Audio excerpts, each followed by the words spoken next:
Tama ang sambayanang Pilipino. Ito ang Bombo Radio Philippines. Bombo Radio Philippines. Your trusted source of news and information. Basta Radio Bombo! Oras sa Bombo Radio Iloilo, Philippine Standard Time, 37 minutos na nakaligad sa takna sininga sa 11. Welcome sa pagpangalagad sa Bombo Anay sa Udtudri sa UFM Bombo Radio Iloilo, flagship station sa the number one and most trusted source of news and information ng Bombo Radio Philippines. Adlaw kita karon sa Biyernes, thank God it's Friday, Agosto 14, tuig 2026. Sa gihapon, hindi mo lagan mo ang kurman, Bombo Chama Blanco Hover. Sa mga dalaguan kag mga nagapaw karon ng mga balita. Vice Mayor Neil Olivares ginakonsiderar ang mga disadvantages o kung disbintaha sa pagtukod sa data center sa Panwasang Uton. Samtang i-check man naton later on ining pagpanagtag sa monthly pension sa mga senior citizen. May nagkalain-lain siniyang luyag man ipabutyag ang mga kuturan sini naton iyang mga senior. Samtang sa palabuton sini nga Sabado buwas ng adlaw aton sini nga pagahiwaton aton iyang market draw dira sa may Pavia Public Market. Sa aton sini magkasimanwa mga lasay sa imedya, las 7. Ara na dira ang Bombo Radio. Kaupo naton sini nga mga product sponsors sa paghatag sa inyo sa nagkalain man sini nga kasya sa diyahan. Okay, sa swerte sa palengke 2026 sa napulo sini magadaog sang tag-isa kalibo ka pesos ka cash plus 500 pesos ka valor sa gift pack. Nasunod pa sa urukan sini nga balde. Ang unod sa balde or ining ginabugusan sa 500 pesos ka valor sa gift pack, isa ka urukan nga balde, isa ka box sa MX3 coffee nga may napulo ka sa shade, duha ka puno sa kumiya bihon, kag tatlo kalata sa holiday beef loaf. Madamo pa nga mga pampang buwas sa aton sining mga kabombo para gidiya sa mga kultura naton nga mga pasakop sa aton sining swerte sa palengke market draw. Samtang sa iban pa nga mga talupang doon kag mga mainit sining mga balita nasyonal. Appointment ni General Antonio Gustilo Navarrete bilang bago nga Philippine Army Chief of Staff, kumpirmado na sa Commission on Appointments. Kaupod ni General Navarrete sa aton sining mga kauturan amo si Philippine Air Force Reserve Brigadier General Michael Odilon, Mikey Romero, kag 35 kaiban pa nga mga senior flag officer sang militar. Si Navarrete ang nagapanerbisyo sa itong Hulyo 21 bilang kabaylo ni General Romeo S. Browner Jr. nga ika-61 nga Chief of Staff sang Armed Forces of the Philippines nga may ranggo nga 4-star. Ginakumpirmar ang ranggo sining 3-star sa aton sinikaron nga mga kasimanwa para kay Air Force Lieutenant General Thad Rufino Candelario. Kalakip si Romero anay Deputy Speaker kagawa na Pacman na Party List Representative sa mga nakabaton sang kumpirmasyon bilang Brigadier General sa Philippine Air Force Reserve. Kaupod ang Jesse Nueve kaiban pa bilang orga kilala siya bilang nagapanguna sining naggaduso sang reservist movement kag nagapamuno sa Association of Reservists and the Reservist Administrators of the Philippines Incorporated o kunining ARAP. Kaupod man gin nga kumpirmar sanday Colonel Vladimir Mata sang Marine Corps kag Colonel Floreto Solano sang PAP, mga leader sang ARAP. Ginhatagan ini sila sang role bilang mga reservists sa National Defense, Disaster Response, kag Humanitarian Assistance. Bilang nagaduso diri ginduso ni Romero kag sa Armed Forces of the Philippines or sa Armed Forces of the Philippines rather ang modernization kagapondo para sa tatlo ka mga bago sining C-130J Super Hercules transport aircraft at sa Philippine Air Force nga natalana sining mag-abot subong nga tuig ang sining promosyon. Ang importante ini, no? May kantanan man sa legislative advocacy kagapag pamuno sa or sa ginpabaskog sini nga reserve force.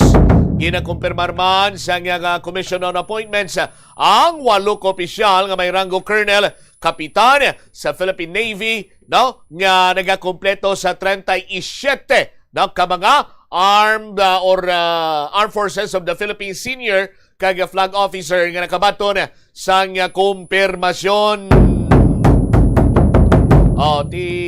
Si General Navarrete bugal inisang Iloilo.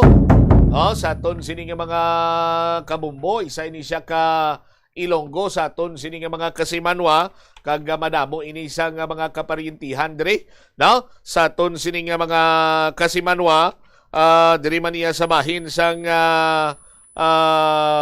probinsya sang Iloilo, sa aton sini nga mga Kasimanwa. Si General Antonio Navarrete, hometown niya sini, no? Sa Banwagid sang Kalinog.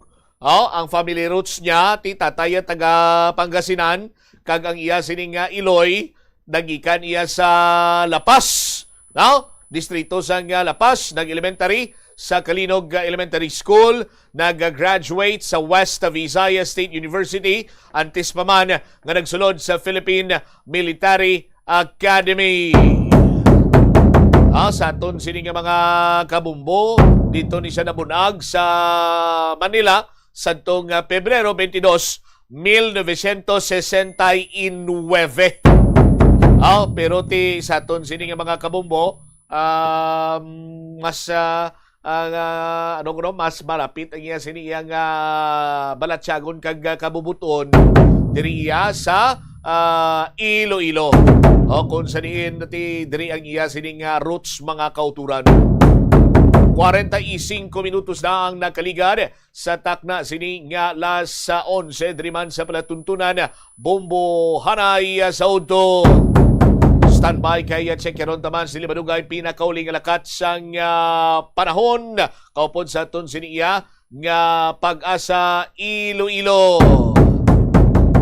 Gina-question karon nga gingamit ang confidential fund para sa ginapayong operasyon sa security ni Vice President Sara Duterte nga mayara man siya sang masobra 400 ka mga tinawo nga ang ila sini trabaho proteksyonan si Vice President Sara Duterte.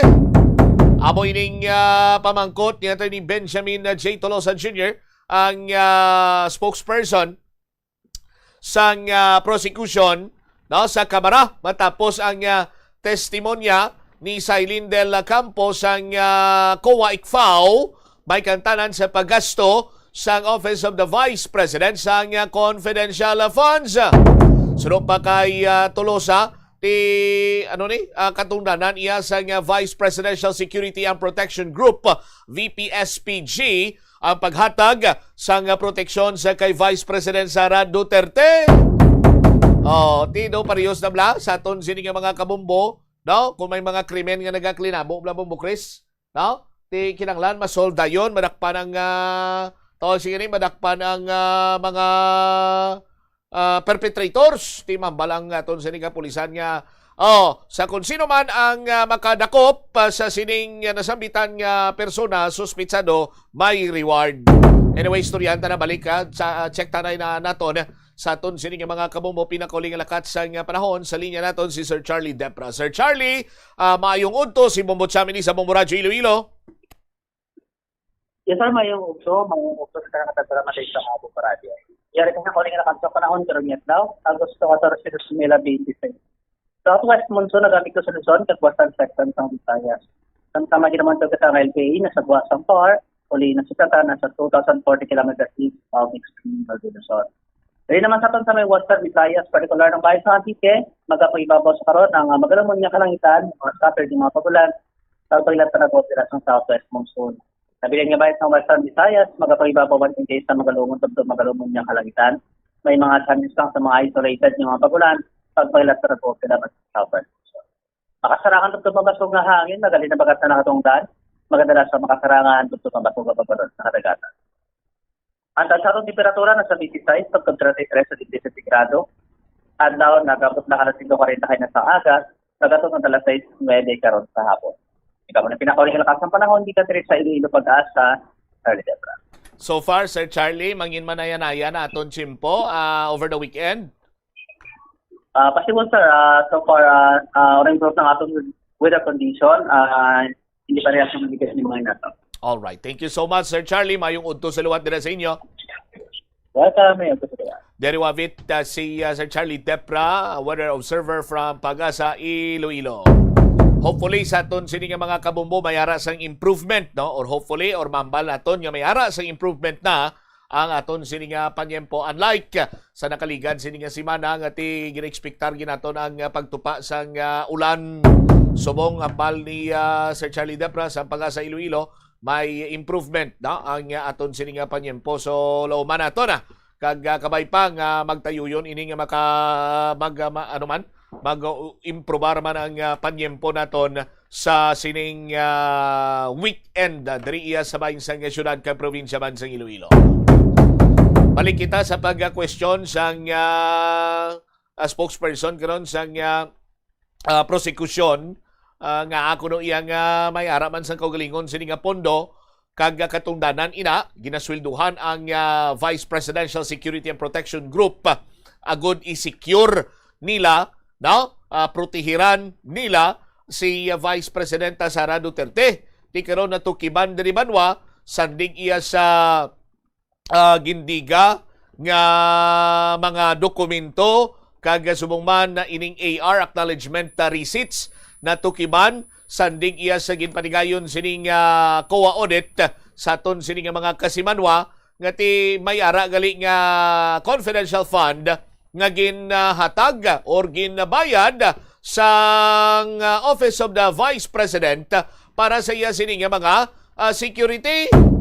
O tinga kailangan kuno nga kinanglan kuno iya nga maggasto ang Office of the Vice President para sa iya sining iya nga mga security. Gintudlo man ni Kabataan Party List Representative Rene Luis Co nga may kaugalingon nga pondo ang VP-SPG nga separado iniya sa Office of the Vice President. Sa punto, sa mo pa lang nga punto, suno sa kay Representative ako, no? Ti kinanglan ako yung pamangkuton, no? Kag sa aton sining mga kuturan husisaon nga ginabayaran pa kuno kag gina-charge pa sa confidential fund sa Office of the Vice President ang mga gastos para karon sa Vice Presidential Security and Protection na group. Tisa mo na nasa nasilingkob lang halimbawa sa aton sining mga kabumbo mayara sang natabo nga krimen ti para nga madakpan ang kag matumod ang perpetrator or perpetrators ti mahatag reward. Sa aton sini nga mga kabumbo di nagasulod man dadayon ang ginatawag sini iyang mambal naton sini banwa ginadibatihan nga ining reward para ini sa mga tawo, no? Para ini sa mga tawo nga makahatag sang information nga maga-lead sa pagkatumod or pagka-arrest, no? Sang isa iya ka suspect or mga suspitsado abe. Sa aton sini nga mga kuturan. Pero ti daw kasubong iya banwa sa nasiling na gani naton nga kon ang mayor sining nga trabaho, no? For example, sa bahin na bikaron sang aton sining kapulisan, ti pasiguraduho nila nga maprotehiran ang mga pumuluyo kon may krimen, madakpan ang mga suspitsado, ang mga perpetrators. So, ara na iya sa ila sini iya nga katungdanan responsibilidad as nabilong iya sa aton sini nga law enforcement agency. hindi na sila yung kinanglan nga hatagan pagid sang reward. Tiyan mo man nagkaroon ng gina-question, may separado iya nga budget ang Vice Presidential Security Group, no? Security Protection Group, nga may ara pagid sang pundo nga ginhatag ang Office of the Vice President sa VPSPG nga halin sa iya sini nga confidential fund. Sa aton sini nga mga kabombo, and questionably pagid is nagikan sa Department of Education nga naglabot sa 112.5 million sa aton sini nga mga kabombo, no? Di gina-question diri karon, no? Ni representative ako paano nakabulig ang nasambitan sini nga operation kontra sa insurhensya kag terorismo. Sa aton sini nga mga tagpalamati, that is why gani karon niya banwa nga samtang nga lawig ang nasambitan sini nga husisa sa bahin karon niya sang confidential fund. Kag lauman naton nga by Monday. Tiang dipinsa naman niya magadiga sang ila sinadiriya karon banwa nga mga panindugan kag depensa man sa kay Vice President Sara Duterte. Kay ti hambal sang depensa iya sa aton sini nga mga kabumbo. Bangod sa sining paggastos ang confidential fund, ti madamo sini ang na-prevent nga mga posible nagklanabo kung tani iya nga mga krimen kag makabig man sini iya nga pagpanggamo, no? Sa aton sini iya nga pungsod, na limitahan ang recruitment sa mga rebelde sini nga grupo sa mga estudyante.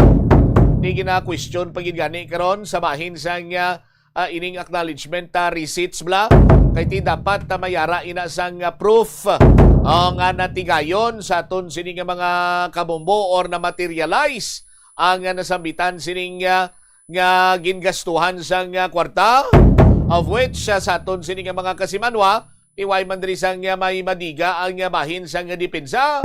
Ang ilalamang sinadriya nga ginapanindugan nga mayara sang wala na tabo nga possible or posible nga pagplano sang pagtugas sang pagpanggamo bangod sa sining ginatawag nga intelligence fund kag naplastaran sa mga tinawo or namutikan sang aton siniyang autoridad, no? Pinaagi sa intelligence network or sa bahin sang paggasto sang intelligence fund sang Vice President kag sang Department of Education. Tibantayan nato na ang iban pagin sini nga mga pagplastar sa pagpadayon sa Lunes kadlaw sang impeachment trial ni Vice President Sara Duterte. 56 minutos na nakaligad sa takna sining nga alas 11 diri sa palatuntunan Bombo Hanay sa udto sa DYFM Bombo Radyo Iloilo. Sa aton sining nga mga kabombo, no? Padayon lang kamo sa paghimo sa inyo sinima entries para makapasakop kamo sa Buena Mano Salvo or sa Suwerte sa Palengke. Promo sang Bombo Radio kag Star FM. Suwerte sa Palengke kita no mga proof of purchase sa inyo sining dapat tipunon. Gardenia masarap, fresh, nutritious, masiglakas, basta Gardenia. Isa ka empty plastics ang loaf variant. Any size, sarang na nga maging proof of purchase. Efficacent oil, extra strength. Efficacent oil, your everyday ginhawa para sa pananakit ng katawan. Isa katakop o kon label. Any size, sarang nga maging proof of purchase. Syngenta, bringing plant potential for life. One label or isa ka label sa Syngenta. Any brand, any size, sarang na nga magamit as proof of purchase. Shoppers Tocino, Sunpride Tocino, tamis sarap. Shoppers Tocino roll. One label sa Shoppers sa Sunpride, Shoppers in any variant, sarang na nga maging proof of purchase. Dugang nga mga balita kag impormasyon diri man sa aton sini nga pagpangalagan detalye sa mga nagapanguna mga mainit nga balita lokal. Inyo bantayan sa paday nga pagpalayag sa mumuwaray sa udto pagkatapos ang Bombo Network News. I-off ang suga sa wala ginagamit nga lugar. Patsyon ang suga sa restrooms, pantry, hallway o kon meeting rooms kung wala sang tawo. Mas makinot inis sang sa pabayan lang nga nakabukas ang suga sa bilog nga adlaw. Sa dami ng gagawin, mundo'y mamadaliin. Pero nagbago to dahil sa'yo. Bumabagal ang mundo sa sarap ng luto ko. May one pot order na luto with sarsaya. Ang sarsaya, nagbibigay ng kumakapit na linamnam. Bago to! Ang sarap saya, ninanamnam, tumatagal, binabalikan. Pag nandyan ang sarsaya, may sarap at may saya. Saya! Kapit ang sarap, kapit ang saya. Ano bala ang dapat tandaan sa tion nga magbiyahe agod mangin hassle-free ang bakasyon? Yari ang pila ka mga tips. Una, i-check ang health kag travel alert sa napili nga mga lugar. Ikadua, magpili isang safe nga accommodation. Mag-research ka magbasa sa mga reviews sa napili nga lugar antes mag-book. Ikatatlo, siguraduho na nga may nagagana nga mobile phone ang tanan nga mga upod agod mangin mahapos ang komunikasyon sa tion nga madula o kung kinahanglan nga magbulagay sa dalan. Be prepared in case of emergencies. Siguraduho na nga may backup nga emergency plan nga may medical reimbursement sa tion nga may maospital bangod sa aksidente.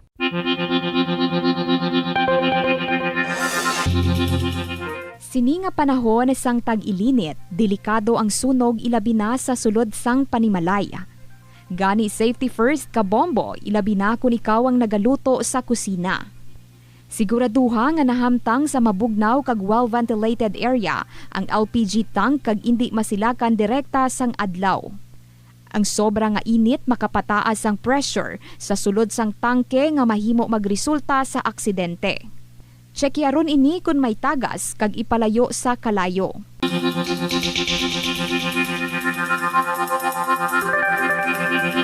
Celebrating 60 years of media excellence. 60 taon sa paglilingkod. 60 taon sa katotohanan. 60 taon sa pagtindig kasama ang sambayanang Pilipino. Ito ang Bombo Radio Philippines. Bombo Radio Philippines. Your trusted source of news and information. Basta Radio Bombo! This is Bombo Network News Noontime Edition, broadcasting live at Bombo Radio Broadcast Center, Makati City, Philippines. Ngayon ay araw ng Biyernes. Thank God it's Friday, 14 sa buwan ng Agosto taong 2026.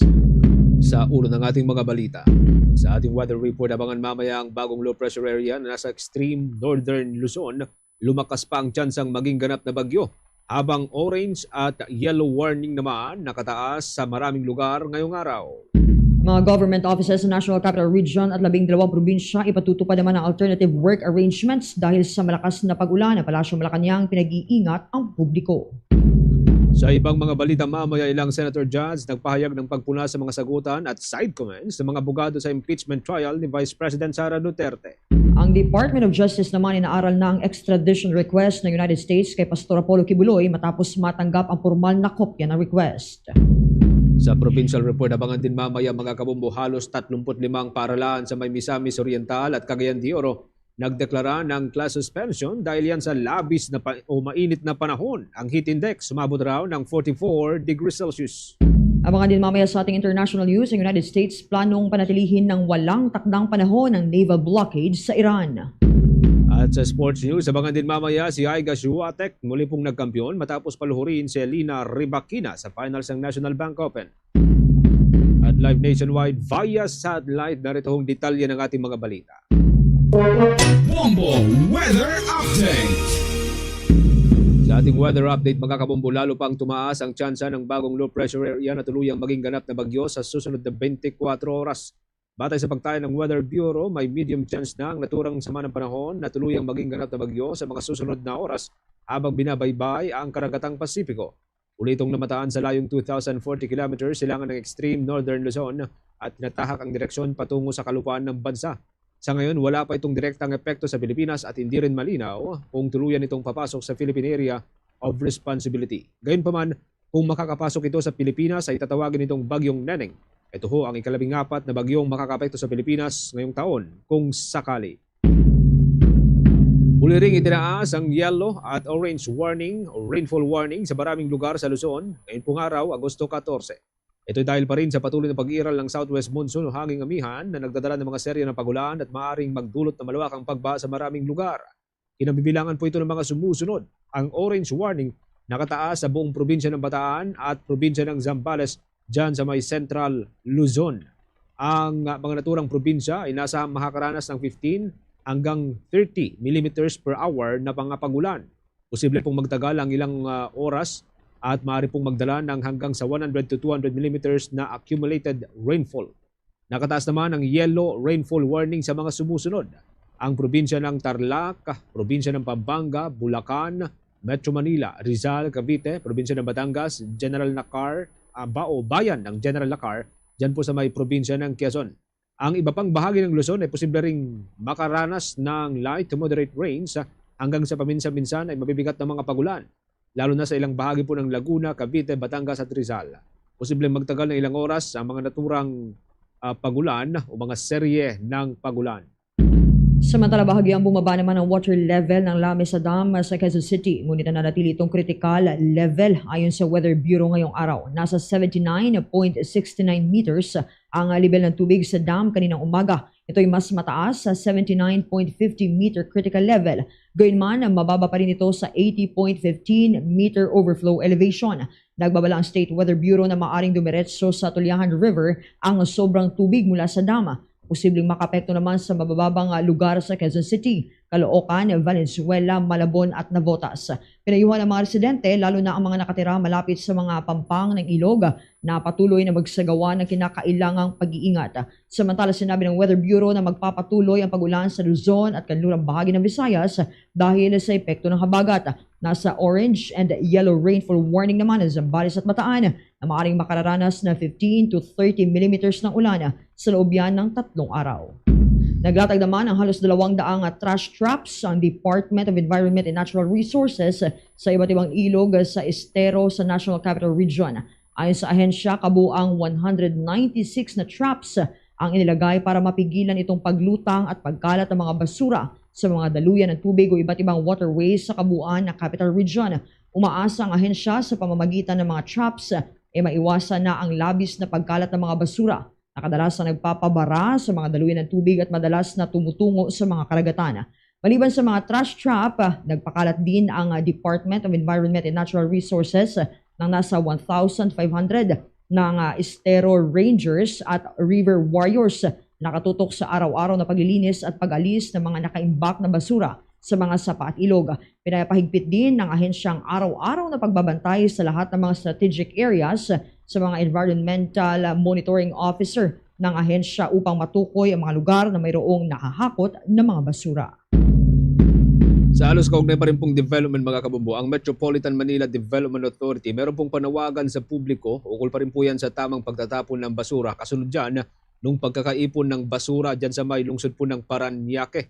At isinusulong din ho dito yung hanggang sa 5,000 pesos na multa sa mga illegal na pagtatapon ng basura.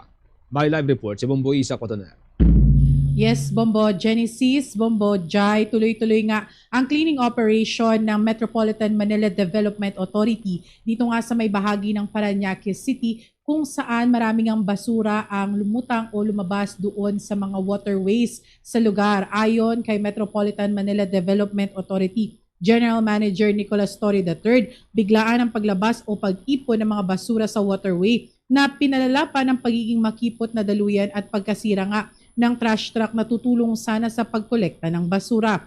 Gayunman, unti-unti na itong inaalis ng Metropolitan Manila Development Authority. Nagdagdag na rin ang mga ahensya ng mga equipment at skimmer upang mas mapabilis ang makolekta ang basura at maiwasang maano dito pabalik sa dagat. Lalo na kapag high tide, inaasahan na dadalhin ang naturang mga basura sa isang landfill nga dyan sa may bahagi ng San Mateo.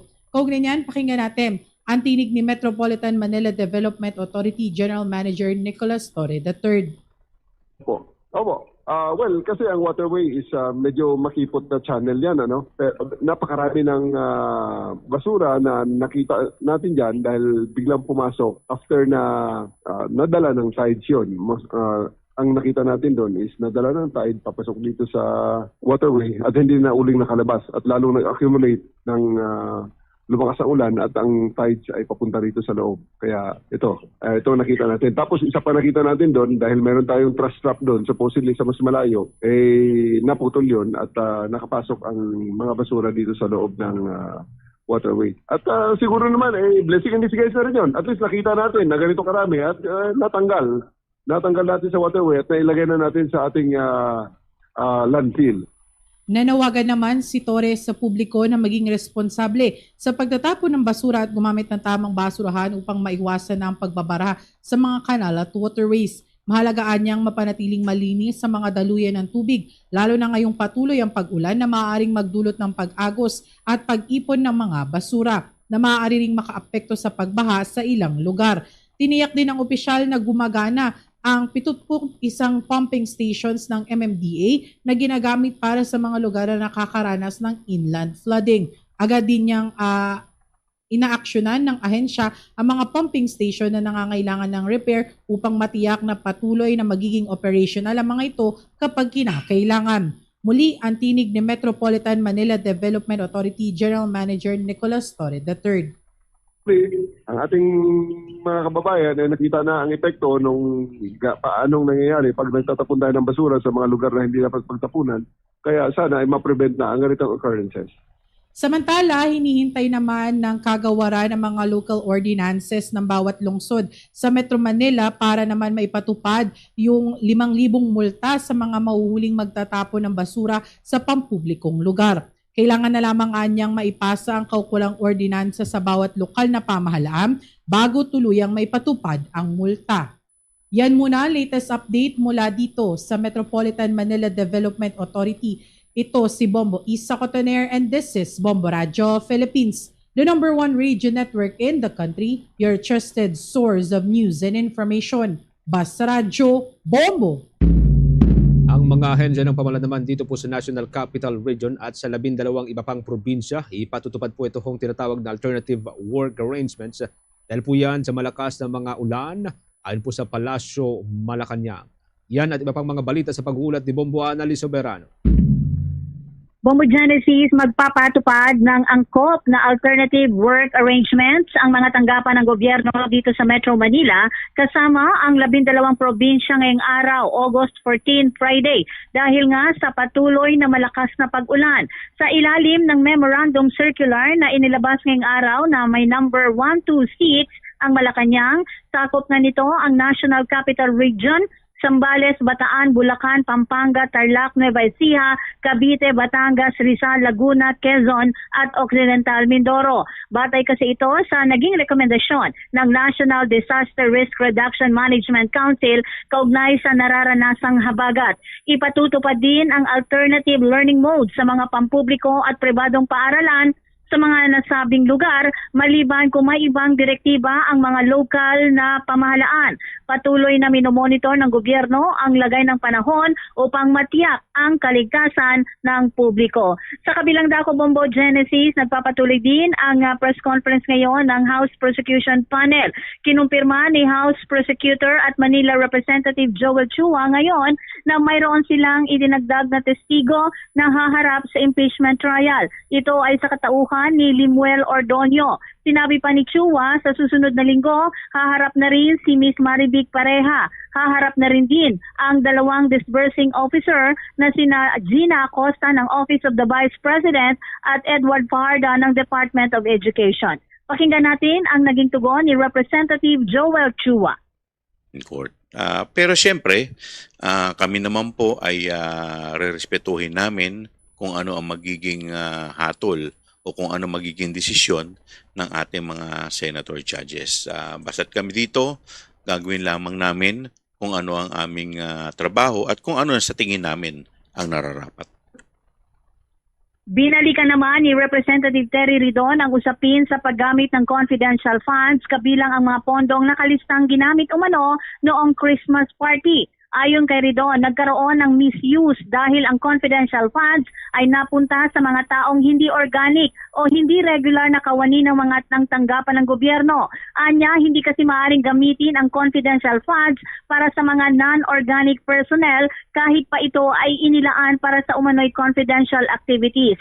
Sinabi pa ni Ridon na sinusuportahan ng prosecution ang fraud audit ng Commission on Audit upang masuri kung paano ginastos o winaldas ang confidential funds. Pakinggan natin si Representative Terry Ridon. Gaya yung confidential funds sa mga non-organic OVP at DepEd personnel, Mr. La Chica, Mr. Nolasco, doon pa lang po mismo nagkaroon na ng misuse ng confidential funds. No? Kasi nga, hindi po pwedeng gamitin ang confidential funds ng mga tao na hindi naman po tauhan ng mga opisina po na meron pong confidential funds. And very relevant po yung binabanggit na ng COA nitong nagdaan, which is the fraud audit.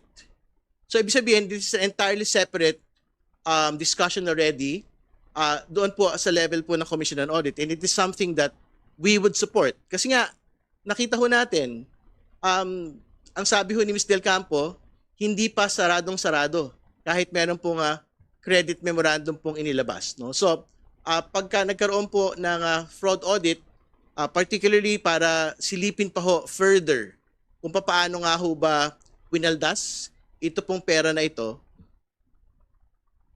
Ayon naman kay prosecution spokesperson at Lanao del Sur Representative Zia Alonto Adyong, hindi maaaring i-reimburse o i-charge sa confidential funds ang mga gastusing naganap bago pa mailabas ang pondo.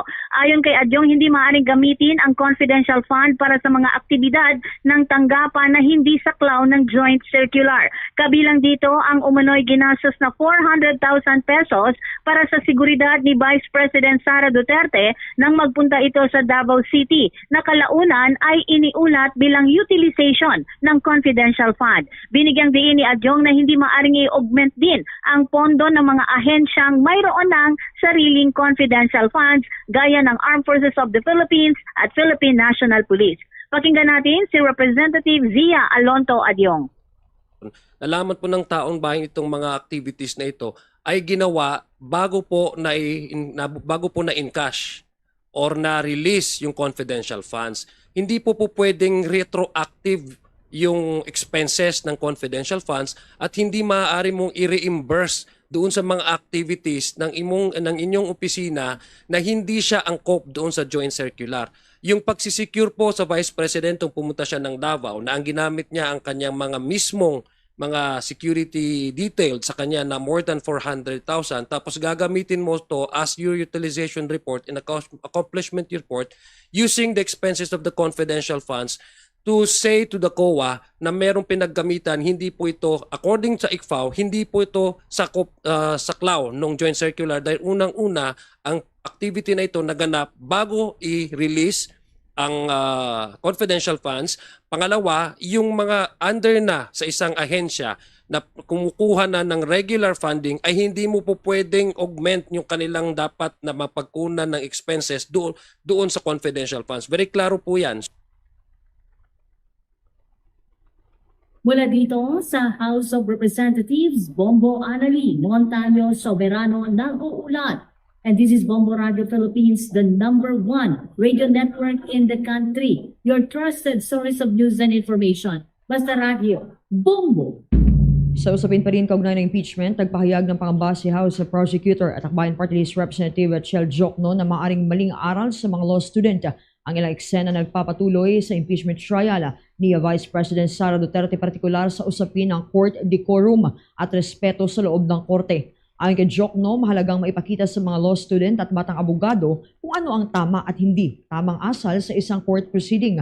Git niya ang pinaka-esensya ng court decorum ay respeto sa presiding officer, kabilang panig at mga testigo. Sinabi ni Jokno na hindi kinakailangang taasan ng abogado ang boses upang maging matibay ang argumento. Anya hindi dapat nakabatay sa kung sino ang mas malakas magsalita sa paglilitis, kundi sa merito ng argumento at ebidensyang inilalahad sa korte. Binigyan din ang mababatas na dapat hintaying matapos ng testigo ang kanyang sagot bago ito putulin o kontrahin. Kung mayroong nakitang hindi tamang sagot anya, maaari umanong hintayin muna ng counsel na matapos ng testigo bago humiling sa korte na strike ito sa record.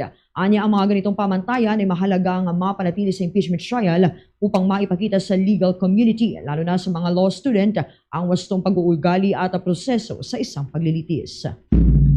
Sa kaugnay pa rin pong development, nanindigan naman si Attorney Domingo Cayosa na hindi katanggap-tanggap ang misleading questions sa anumang korte sa bansa. Ginawa ng dating Integrated Bar of the Philippines President ang naturang pahayag matapos matanong sa kanya ang reaksyon ukol sa maikling pahayag ni Defense Counsel Attorney Christine Ferreira ukol sa misleading questions sa ika-15 trial day. Ayon kay Attorney Cayosa, may ilang pagkakataon na maaring gumamit ang mga abogado ng leading questions sa cross-examination at sa ilang sensitibong pagkakataon. Gayunpaman, sa lahat ng pagkakataon ay hindi pinapayagang gumamit ang mga abogado ng misleading questions at dapat anyang hindi nakakaligaw ang mga katanungan kapwa sa mga testigo o sa korte. Ikinagulat din umano ni Attorney Cayosa ang biglang pagsasabi ni Attorney Ferreira na pinapayagan ito sa cross-examination hanggang sa nilinaw din kinalaunan ni Lead Defense Counsel Attorney Sheila Sison ang punto ng kasamang abogado. Posible rin anyang ito ang nag-trigger sa post ni Attorney Virgil Ligotan na kinalaunan ay nirereklamo din ng defense team. Gayunpaman, naniniwala ang dating Integrated Bar of the Philippines President na hindi ito paglabag sa subjudicial rule dahil hindi naman tinalakay ni Ligotan ang merito ng gumugulong na kaso. Sa Lunes, mga kabombo, bibigyan ng pagkakataon si Attorney Ligotan na magpaliwanag sa Senate Impeachment Court ukol yan sa kanyang naunang online post. Kuha pa tayo ng karagdagang report, tinutukan ng ating news team. Ilang senator judges nagpahayag ng reaksyon sa mga sagutan at side comments ng mga abogado sa impeachment trial ni Vice President Sara Duterte. May report si Bombo Angelo Aganan. Bombo Genesis nagpahayag ng kani-kanilang reaksyon ang ilang senator judge sa mga naging sagutan at side comments ng mga abogado mula sa parehong panig ng prosecution panel at defense team sa mga nakaraang impeachment trial ni Vice President Sara Duterte. Si Senator J.V. Ejercito sinabing inaasahan niya umanong magpapakita ng magandang asal ang mga abogado tuwing impeachment trial. Binigyan diin ng senador na sa huli, pagbabasehan pa rin naman ng korte ang magiging desisyon nito batay sa mga ebidensyang mailalahad sa pagdinig. Siguro, I hope they maintain proper decorum. They have to remember that still an impeachment court, di ba?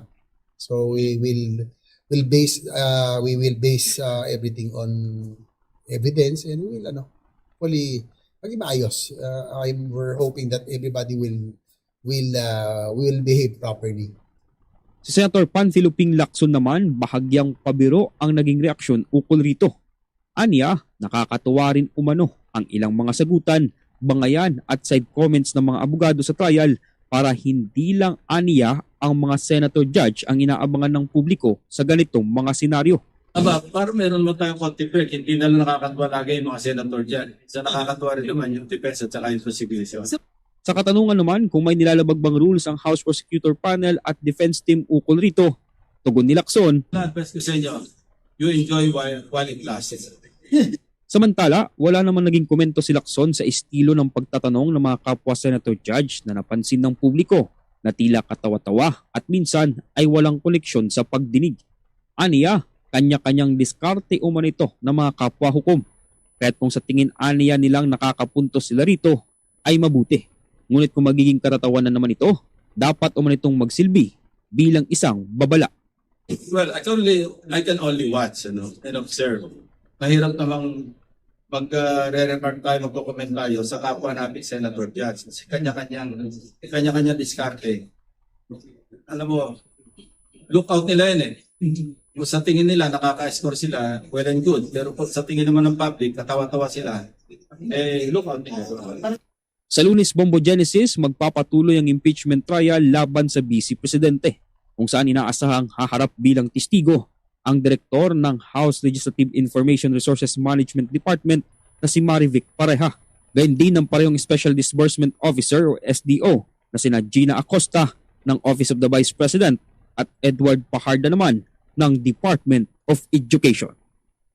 Mula rito sa Senado ng Pilipinas, ako si Bombo Angelo Ganan and this is Bombo Radio Philippines, the #1 radio network in the country. Your trusted source of news and information. Basta Radio, Bombo! 21 minuto makalipas mga kabombo ang alas 12 ng katanghalian. Usapin pa rin ng impeachment trial, inahayag ni attorney at dating Dean Santa Maria na malinaw umano sa mga ebidensya ng inilatag na impeachment trial yung mga alegasyon kaugnay ng assassination threats at yung paggamit ng confidential funds at sa ngayon ay nakalalamang na ang prosecution. Gayunpaman sinabi ni Atty. Santa Maria na maaring manaig ang political considerations dahil kailangan pa rin ng 16 na boto sa Senado upang magkaroon ng conviction. Anya maaring mauwi sa travesty of justice yung proseso kung magagamit ang procedural rules at political maneuvering upang baliwalain ang mga ebidensya.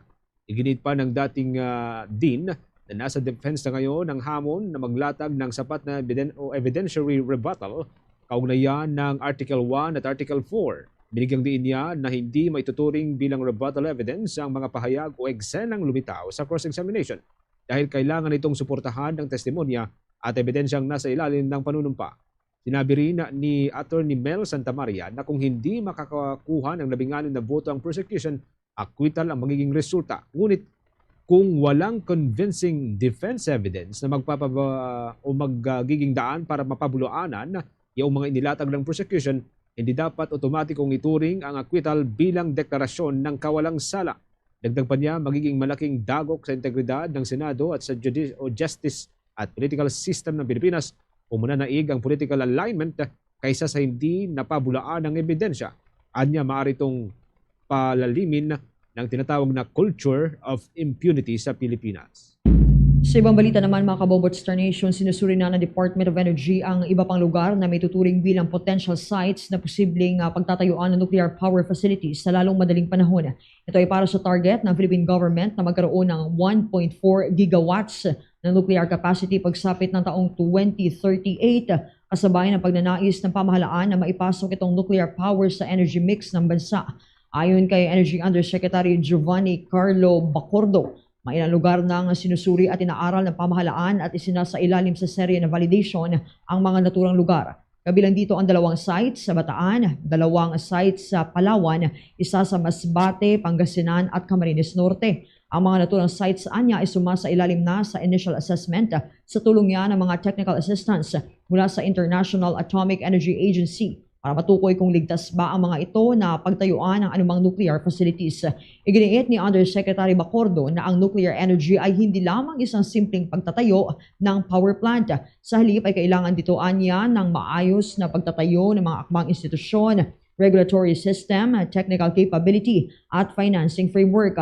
Kailangan din anya na malawak at matatag na public confidence para suportahan ang naturang programa.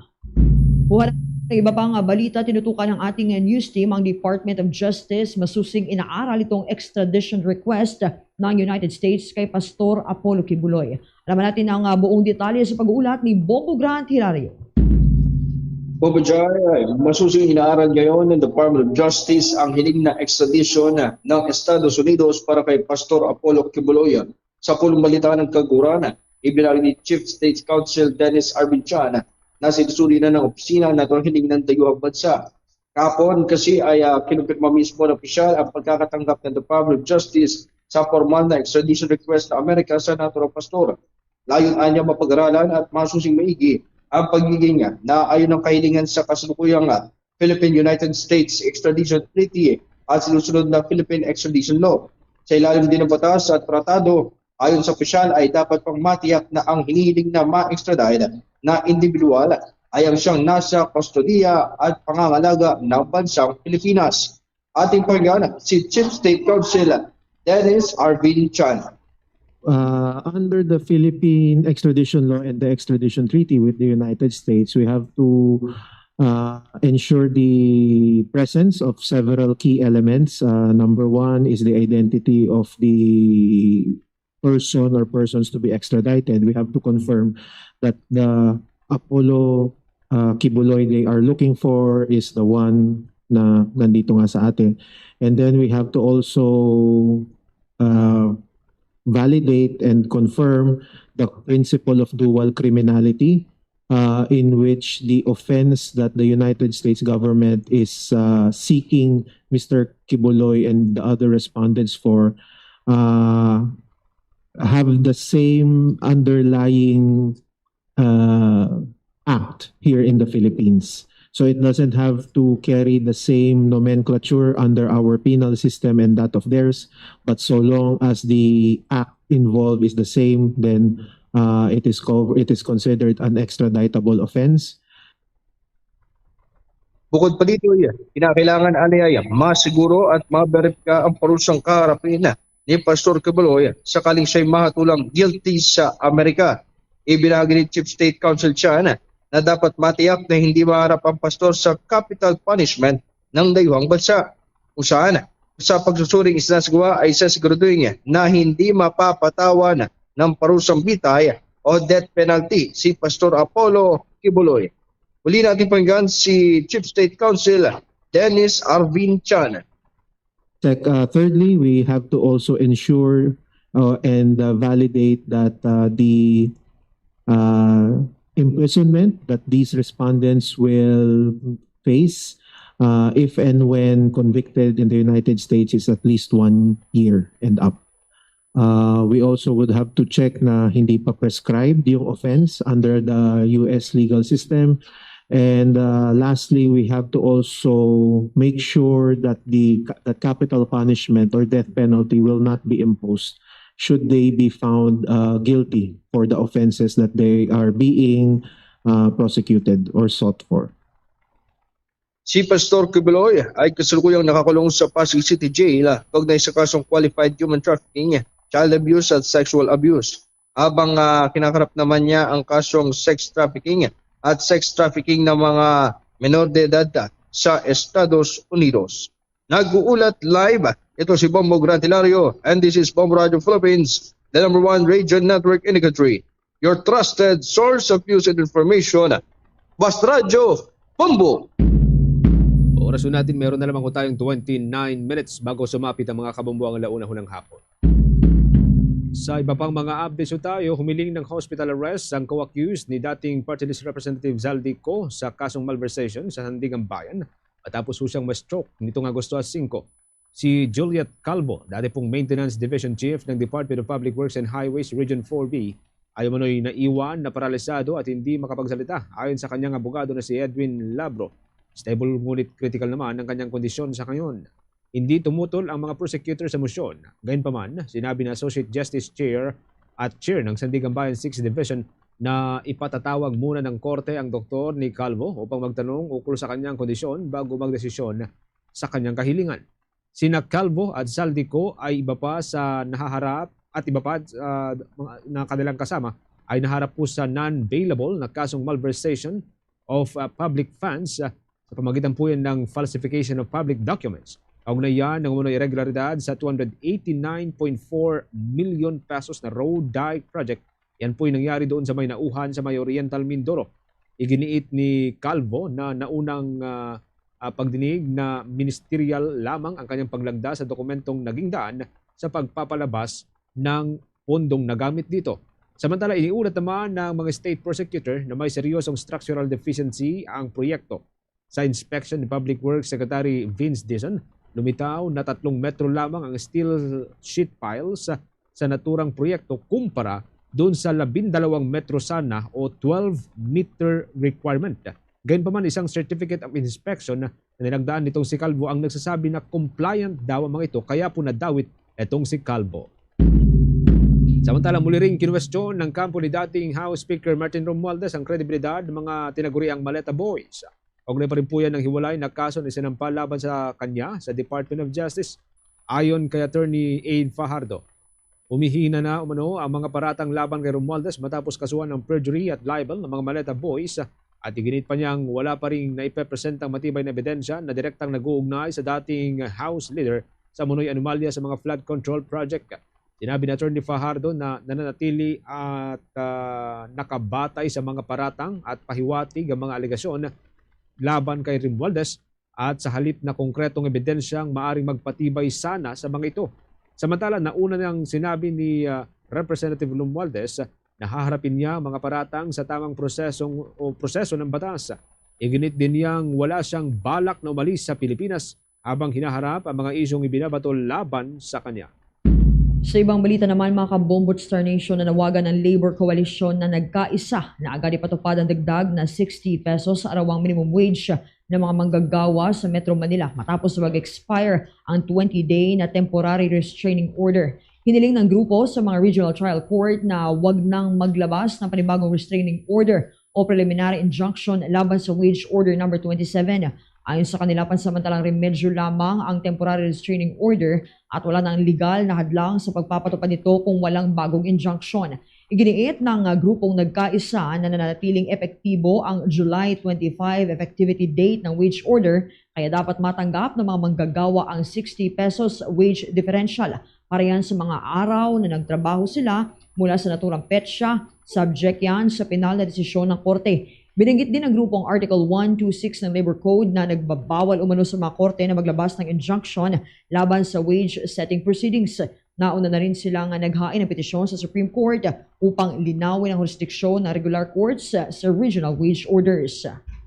Kaugnay pa niya, giniit naman ni Attorney Sonny Matula, Pangulo ng Federation of Free Workers, na patuloy nilang isinusulong ang pagpapatupad ng ipinagpalibang wage hike para sa mga manggagawa sa National Capital Region. Ayon kay Matula, napigilan man ng preliminary injunction ng Pasig Regional Trial Court Branch 152 itong pagpapatupad ng wage increase, umaasa silang makakatulong ang Korte Suprema upang maibigay sa mga manggagawa ang nararapat na dagdag sahod. Sa ilalim ng Wage Order number National Capital Region -27, nakatakda itong 60 pesos na unang tranche noong Hulyo 25, habang karagdagang 25 pesos naman ang itinakdang ipatupad sa Enero taong 2027 para sa kabuuang 85 pesos increase. Itong wage order, mga kabombo, ay magtataas sa minimum wage sa National Capital Region mula 695 pesos hanggang 780 pesos kada araw, at inaasahang makikinabang dito ang mahigit 1.1 million na mga minimum wage earners. Kondisyon naman ng mga labor group ang paghaharang ng Regional Trial Court at iginiit na dapat igalang ang proseso sa ilalim ng Labor Code para sa wage orders. Nauna nang naghain sa Korte Suprema ang grupo at iba pang labor groups ng petisyon para ipawalang bisa ang mga kautusan ng Pasig Court na pumigil sa wage hike. Gate nila kailangang malinaw kung may jurisdiksyon ang regular courts na makialam sa mga wage order ng regional wage boards. Samantala, pinagbigyan nitong Webes ng Pasig Regional Trial Court Branch 152 ang hiling ng dalawang construction companies para sa preliminary injunction laban sa wage increase. Kailangang mag-post ang mga petitioner ng 10 billion pesos bond bago maging epektibo itong injunction. Dahil dito, hindi muna maipatutupad ang wage hike habang nakabinbin ang kaso at hinihintay ang magiging desisyon ng korte. Kaugnay pa rin po niyan, ikinalungkot din ng Akbayan Party List Representative Chel Jokno ang inilabas na preliminary injunction ng Pasig City Regional Trial Court Branch 152 na muling pumipigil nga dun sa pagpapatupad ng 85 pesos na karagdagang sahod para yan sa mga manggagawa sa National Capital Region. Ayon kay Representative Jokno, dapat sana ay nagtapos na ang 20 days na temporary restraining order ng korte laban sa wage hike, ngunit naglabas naman ito ng panibagong injunction. Git niya malinaw sa Article 126 ng Labor Code of the Philippines na walang korte ang maaring maglabas ng temporary restraining order o preliminary o permanent injunction laban sa isang wage order. Sinabi ni Jokno na hindi sapat ang 85 pesos na dagdag na sahod dahil sa patuloy na pagtaas ng presyo ng mga bilihin. Muling nanawagan ng mambabatas na ipasa ng Kongreso ang panukala ng akbayan para sa 200 pesos na arawang sahod. Yan po'y across the board wage. Papatayo ng ibang report, tinutukan ng ating kasamahan ang pahayag ni Attorney Ferrer ng Defense Team ukol sa misleading question at online posts ni Attorney Ligutan hindi na umano dapat palakihin ayon yan kay Representative Joel Chua. Ma-report dyan si Bombo Cindy Giraida. Bombo Genesis, Bombo Jai, kinondena ni House Prosecution Member at Manila 3rd District Representative Joel Chua ang pahayag ni Attorney Christine Ferrer sa 15 araw ng impeachment trial ni Vice President Sara Duterte ukol sa pagpayag umano sa mga misleading question.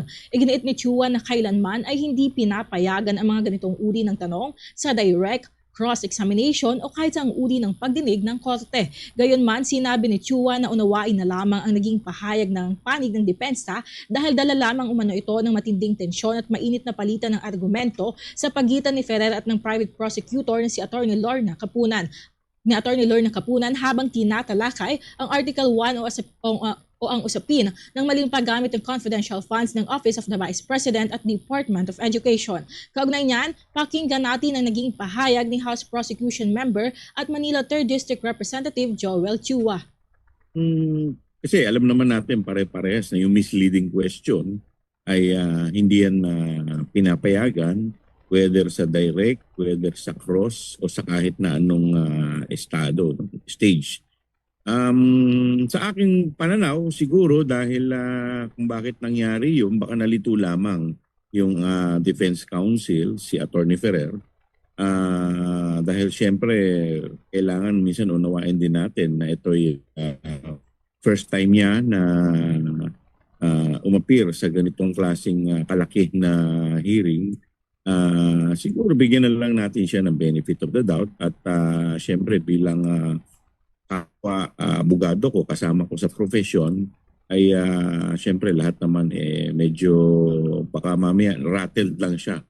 At medyo intense kasi yung naging bakbakan nila ni Attorney Capunan, kaya medyo siguro anuhin na lang natin.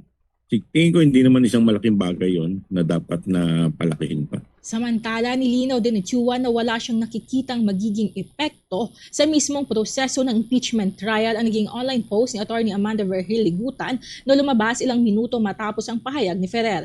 Kaugnay ito ng apela ni Attorney Sheila Sison na hilingin sa impeachment court na mas maging mahigpit sa mga ganitong sitwasyon.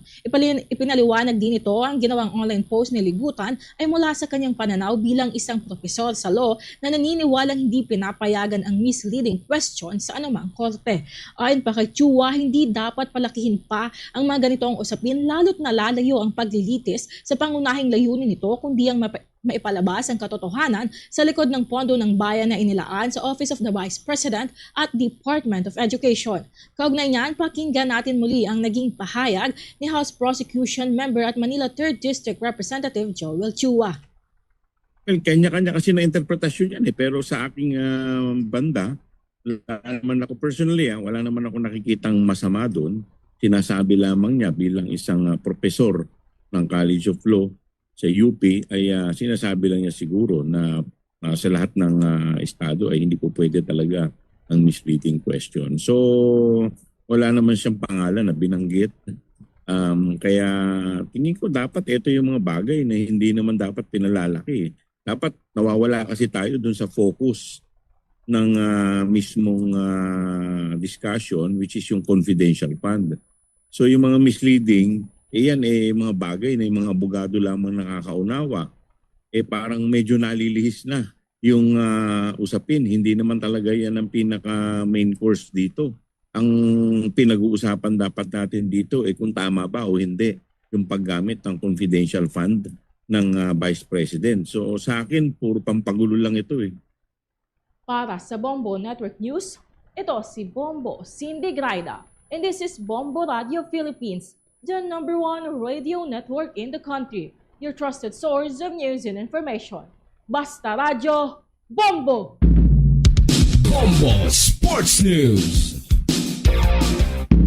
Sa ating pong sports news, baka mo para ho sa mga tennis fans, muli pong nagkampiyon ng 6-time Grand Slam winner na si Iga Swiatek matapos paluhurin ng world number 2 na si Elina Rybakina.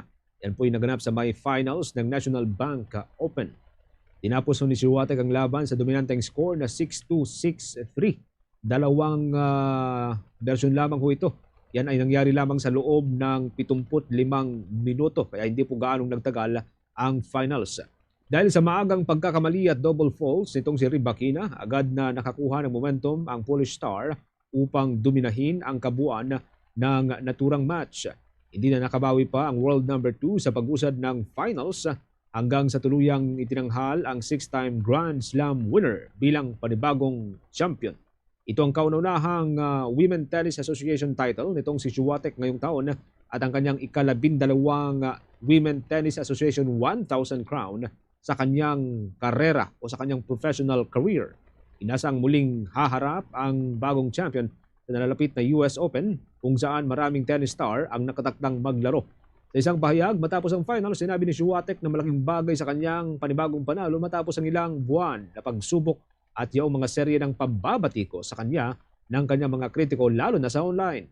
Sa kabilang banda naman, dahil sa panalong ito, inaasahang muling aakyat si Swiatek sa World Top 5 ranking sa ilalim po yan ng Women Tennis Association. Bombo International News. Nagbabala ang Estados Unidos na maaari nitong panatilihin ng walang takdang panahon na naval blockade laban sa Iran habang lalong lumalala itong kakulangan sa supply ng langis at tumitindi ang tensyon sa rehiyon. Ayon kay Defense Secretary Pete Hegseth, kayang magpatuloy ng United States Navy sa pagbabantay sa rehiyon sa pamamagitan ng pagpapalit-palit ng mga barko dahil dito lalo umanong napipilayan ang ekonomiya ng Iran habang nanatiling hindi tiyak ang usaping tigil putukan. Nananatiling sentro ng tensyon ng Strait of Hormuz kung saan dumaraan ang malaking bahagi ng supply ng langis at liquefied natural gas sa mundo. Bumagsak na rin ang shipping traffic sa lugar habang ilang barko naman ang naiulat na inatake. Samantala, tinatayang bababa ng 4.3 million barrels kada araw ang pagdaigdigang supply ng langis ngayong taon ayon sa International Energy Agency. Nagbabala naman ang mga ekonomista na maaaring lumala ang epekto sa pandaigdigang ekonomiya at magdudulot pa ng mas mabagal na paglago o resesyon kung hindi agad matatapos ang digmaan. Meron na lamang po tayong 16 na minuto bago sumapit mga kabombo ang launa ng hapon. Panghuli sa ating mga balita bago sa ating mga balita sa probinsya, inatasan ho ng Philippine National Police ang mga tauhan nito na dagdagan ng police presence at magbigay ng assistance sa mga estudyante habang suspendido ang pasok o klase sa paralan dahil yan sa masamang panahon. Ayon kay Philippine National Police Chief General Jose Melencio Nartates Jr., dapat ay makipag-ugnayan ang mga police unit sa mga lokal na pamalaan at mga paralan, lalo na sa mga lugar na madaling bahain. Kabilang sa mga tututukan ng pulisya, mga school zone, mga transport hubs at flood-prone areas upang matulungan ang mga estudyante na mas stranded o nangangailangan ng assistance sa kanilang pag-uwi patungo sa kanilang mga bahay. Maaari ding pigilan ng mga pulis ang mga estudyante na dumaan sa mga binahang kalsada at iba pang mga mapanganib na lugar habang nakipag-ugnayan doon sa mga emergency responder, yan po'y kung kinakailangan pa. Samantala, ilang lokal na pamalaan sa Luzon ang nagsuspende na ho ng klase dahil yan sa malalakas na pagulan, dulot pa rin po yan ng hanging habagat. Ayon sa Department of Education, nasa 6.75 million na mga estudyante mula sa 10,671 na public schools ang napektuhan ng mga class suspension nitong mga nakalipas na araw dahil po yan sa walang tigil ng mga pagulan na tuluyang nagresulta nga sa malawakang pagbaha sa malaking bahagi ng ating bansa. Sa bahagi ito mga kabombo Star Nation, dumako na tayo sa mga report tinutukan ng ating provincial stations. Halos 35 paaralan sa Misamis Oriental at Cagayan de Oro nagdeklara ng class suspension dahil naman yan sa 43 to 44 degrees heat index. Kuha tayo ng report tinutukan niya ng Bombo Radyo, Cagayan de Oro. Kinumpirma ni Misamis Oriental PDRRMO Head Fernando Sotsot D. Jr. na tanging ang Opol at El Salvador City lamang sa 23 munisipalidad ng lalawigan ang hindi nagdeklara ng suspensyon ng klase. Ito ay sa kabila ng banta ng Pag-asa na umabot na sa danger level ang heat index ng lalawigan at sa lungsod ng Cagayan de Oro. Magkasabay na naglabas ng executive order noong Miyerkules, Agosto 12, sina Misamis Oriental Governor Juliet Uy at Cagayan de Oro Mayor Rolando Clarix Uy kasunod ng rekomendasyon ng DRRMOs hinggil sa panganib sa kalusugan ng mga mag-aaral. Dahil natanggap natin yung Pag-asa advisory, yung 2-day forecast na medyo mataas yung heat index at 43 degrees Celsius, classified as dangerous, no? So, nung nalaman ni Governor Juliet Uy yung 2-day forecast, no, pinapamonitor niya, no, ang ibang LGUs kung ano yung mga hakbang na ginagawa, no, sa itong itong mga oras na ito. Mula Bombo Radyo Cagayan de Oro, Bombo and Caleste. And this is Bombo Radyo Philippines, the #1 radio network in the country. Your trusted source of news and information. Basta Radio, Bombo! Usapin pa rin po ng kalamidad mga kabombo sa pong bayan dyan sa may bahagi ng Pangasinan. Lumubo ang naitalang danyos sa halaga po ng pinsala sa agrikultura dahil yan sa epekto ng southwest monsoon o hanging habag at kasama na yung pag-iral ng ilang mga bagyo. May update ang Bombo Radio Dagupan. Tinatayang umabot sa 13.5 million pesos ang pinsala sa sektor ng agrikultura sa bayan ng Mangaldan dito sa lalawigan ng Pangasinan. Dahil yan sa epekto ng southwest monsoon o habagat at mga tropical cyclone na nagdulot ng malalakas na pag-ulan at pagbaha sa ilang lugar. Ayon kay Mangaldan Local Disaster Risk Reduction and Management Officer 4 Rodolfo Corla, bagamat nagsimula ng bumaba ang tubig sa ilang lugar, nanatiling nakabantay ang Municipal Disaster Risk Reduction and Management Office dahil sa posibilidad ng panibagong malakas na pag-ulan. Malaki naman ang naging epekto ng kalamidad sa sektor ng agrikultura sa bayan. Batay sa partial assessment ng Municipal Agriculture Office, tinatayang 12 million pesos ang pinsala sa palay, 483,000 pesos sa mais, 437,000 naman sa high-value crops at 583,000 pesos naman sa fisheries. Sa kabuuan, umabot sa 13,516,300 pesos ang naitalang partial agricultural damage sa bayan. Ang malaking pinsala sa agrikultura ang isa sa mga naging batayan ng lokal na pamahalaan sa pagdedeklara ng state of calamity sa Mangaldan. Patuloy naman ang isinasagawang assessment at monitoring sa mga apektadong magsasaka at mangingisda upang matukoy ang kanilang mga pangangailangan at posibleng tulong mula sa pamahalaan. Maraming mga pananim ang medyo naapektahan ng southwest monsoon na yan. Okay, so ayon sa kanilang report sa amin, ito po umabot ng 12 million ang sa rice, then 483,000 ang sa corn. Din yung mga high value crops po natin ay 437, sa fishery 583, so 516,300 po ang partial damage dito sa bayan po ng Mangaldan. Para sa Bombo Network News, mula rito sa lalawigan ng Pangasinan, Bombo Mayra reside nag-uulat. This is Bombo Radio Philippines, the #1 radio network in the country, your trusted source of news and information. Basta Radio, Bombo! Ang impeachment trial naman ni Vice President Sara Duterte naglantad ng mga butas at kahinaan ng sistema ng government audit ayon niya sa former Commission on Audit Legal Officer. May nakapanayam ang Bombo Radio Iloilo. Iginiit ng dating legal officer ng Commission on Audit o COA na si Attorney Noel Palomado na maaring naglantad ang nagpapatuloy na impeachment trial na mga posibleng kahinaan sa sistema ng pagkontrol, pagsusuri at pag-audit sa paggamit ng pondo ng pamahalaan. Sa panayam ng Bombo Radio kay Attorney Palomado na dati ring auditor ng United Nations, sinabi nito na hindi lamang ang mga ahensyang gumagamit ng confidential funds ang dapat suriin, kundi maging ang proseso at pamamaraan ng Commission on Audit o COA sa pag-audit ng mga naturang pondo.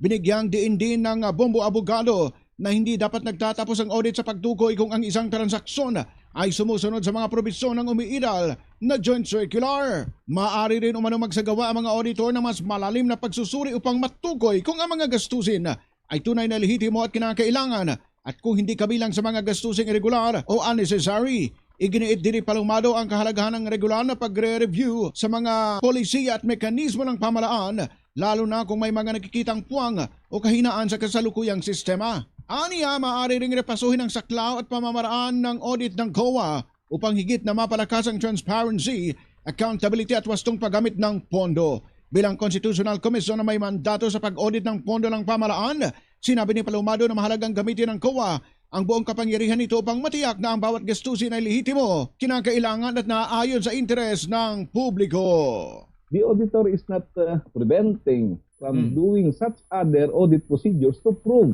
no, in her examination, to go out of her way, other audit tools and procedures to substantiate na indeed this disbursement was incurred, no? You should also look into, that is a basic thing in audit, whether these are irregular, extravagant, or unnecessary, unconscionable. Si Attorney Noel Palomado para sa Bombo Network News mula dito sa Bombo Radio Iloilo. Ito si Bombo Ayan Gahete.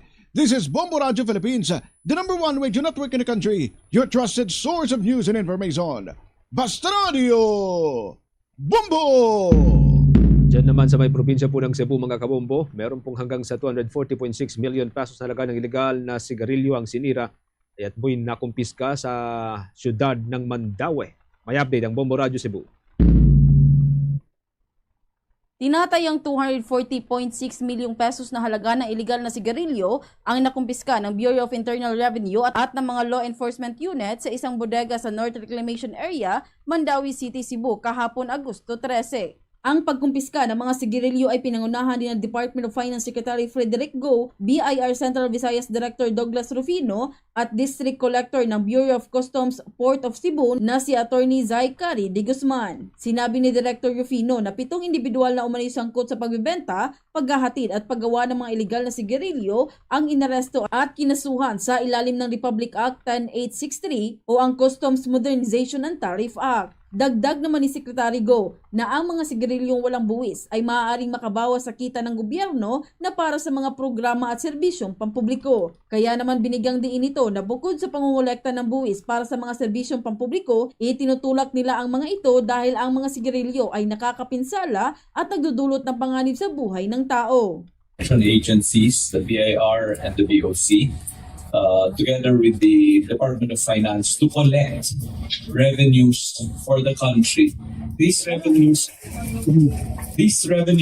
are used for the programs of the country. No? So every peso that is not paid is working against the government. Mula rito sa lungsod ng Cebu, Bombo John Acanyeti, and this is Bombo Radio Philippines, the number one radio network in the country, your trusted source of news and information. Basta Radio Bombo!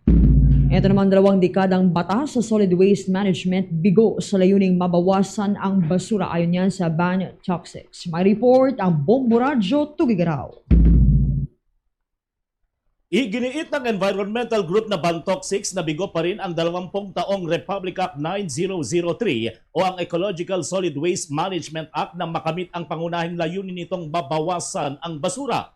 Ayon kay Tony Dizon ng Bantoxics, may pangangailangan ng amyendahan ng Kongreso ang batas dahil sa patuloy na pagdami ng basura sa mga anyong tubig gaya ng nangyari sa Maynila matapos ang malalakas na pag-ulan nitong mga nakaraang araw. Sinabi ni Dizon, hindi nito natugunan ang kakulangan sa sistema mula sa pangongolekta, segregation hanggang sa pagtatayo ng materials recovery facilities at kakulangan ng kaalaman ng publiko tungkol sa tamang pagtatapon. Sa kasalukuyan, halos kalahati pa lamang ng mga barangay sa buong bansa ang mayroong materials recovery facilities na nangangahulugang kulang pa rin ang infrastruktura para sa maayos na pamamahala ng basura. Dahil dito, nanawagan ang grupo para sa malawakang konsultasyon upang matukoy ang kakulangan sa pagpapatupad at pananagutan ng mga lokal na pamahalaan. 20 years ago pa po itong batas na to. So dapat nga po na-experience na natin na halos wala na tayong nakikitang basura sa kalsada, wala na tayong nakikita ng mga basura katulad dito no sa mga waterways natin dahil nga po may waste diversion na tunguhin itong ating batas. Lahat po yan ay hindi po naganap. Lahat po yan ay kumbaga may mga pagkukulang at may mga pananagutan po. Kaya po kami ay nananawagan na panahon na para reviewin natin itong ating batas. At yan ang balita mula rito sa Bombo Radio Tugigaraw para sa Bombo Network News. Ako si Bombo Anselmo Banan Jr. And this is Bombo Radio Philippines, the number one radio network in the country. Your trusted source of news and information. Basta Radio Bombo! Bombo Business News. Sa ating business report, mga kabombo, nagpakalat ho ang Land Transportation Franchising and Regulatory Board ng mga mystery passengers sa Metro Manila para bantayan ang operasyon ng mga public utility vehicle. Kabilang sa mga tinitignan ng mga ito ay kung marumi at sira-sira na ang mga public utility vehicle unit, lalo na ang mga tsuper na hindi nagbibigay ng tamang diskwento sa mga estudyante at mga senior citizen. Ayon kay Franchising Regulatory Board Chair Attorney Vigor Mendoza, II, bahagi ito ng mas malawak na kampanya para pangalagaan ang kapakanan ng mga commuter at pagbutihin ng kalidad ng pampublikong transportasyon sa Pilipinas. Sa inisyal na pagsasagawa ng operasyon mga kabombo, 9 na UV Express units ang agad na nabigyan ng show cause order o pinagpapaliwanag matapos makitaan ng sira-sirang mga parte o bahagi ng kanilang mga sasakyan at maging yung paglabag sa umiiral na regulasyon. Ayon pa kay Attorney Mendoza, mahigpit na binabantayan ng Land Transportation Franchising and Regulatory Board ang pagpapatupad ng law enforcement operations dito sa Capital Region, lalo na ang pagbabantay sa mga pumapasok sa EDSA bus carousel para masigurong maayos ang daloy ng trapiko sa Capital Region. Luzon, Visayas at Mindanao, tuloy-tuloy lamang po sa pagsubaybay sa atin pong 32 fully digitalized AM at FM stations gamit ang ating mga social media pages, mga kabombo Caster Nation. Pagkatapos ng Bombo Network News, pwede po niyong subaybayan ng mga provincial station ho natin, yung kanilang mga programa. Lahat po ng provincial station ng Bombo Radio Philippines at ng Star FM meron sariling social media pages na pwede po ninyong subaybayan. Pwede po ninyong i-follow, pwede kayong mag-like, and of course, pwede rin po kayong mag-subscribe. Sa Facebook man yan, sa YouTube, sa TikTok, sa X. And of course, pwede rin po ninyo kaming i-follow sa www.bomboradio.com para po sa updated na balita, mga kabombo Caster Nation. Sa Mindanao area, sa mga kababayan po natin dyan sa may Region 11 o dyan po sa may Davao Region, nariyan po ang Bombo Radio Davao at ang ating news, music and entertainment station ng Star FM Davao. Sa siyudad ng Cagayan de Oro, nariyan po ang Bombo Radio Cagayan de Oro. Para po sa mga Butuanon dyan sa Mindanao, nariyan po ang Bombo Radio Butuan. Sa Sarangani Province at mga katabing probinsya, nariyan po ang Bombo Radio General Santos. At para ho sa mga Ilonggo na nakabase dyan sa may Mindanao area, pwede po ninyo subaybayan ang mga programa ng Bombo Radio Coronadal. Para naman sa ating mga listeners and viewers sa bahagi ng Bukidnon area, mapapakinggan at mapapanood ang Bombo Radio Malaybalay. Para sa mga Chabacano na rin naman ang USA Music Entertainment Station ng Star FM Zamboanga. Sa Zamboanga del Norte, nariyan ang Star FM Dipolog. At sa Central Mindanao and Bangsamoro Region, nariyan ang Star FM Cotabato. At bago tayo magtapos mga kabobot Star Nation, narito sama-sama tayong manalangin ng Oratio Imperata for deliverance from calamities. Almighty Father, we raise our hearts to you in gratitude for the wonders of creation of which we are part, for your providence in sustaining us in our needs, and for your wisdom that guides the course of the universe. We acknowledge our sins against you and the rest of creation, nature. We have confused your command to subdue the earth. The environment is made to suffer our wrongdoing, and now we reap the harvest of our abuse and indifference. Global warming is upon us. Typhoons, floods, volcanic eruption, and other natural calamities occur in increasing number and intensity. We turn to you, our loving Father, and beg forgiveness for our sins. We ask that we, our loved ones, and our hard-earned possessions be spared from the threat of calamities, natural and man-made. We beseech you to inspire us all to grow into responsible stewards of your creation and generous neighbors to those in need. Amen.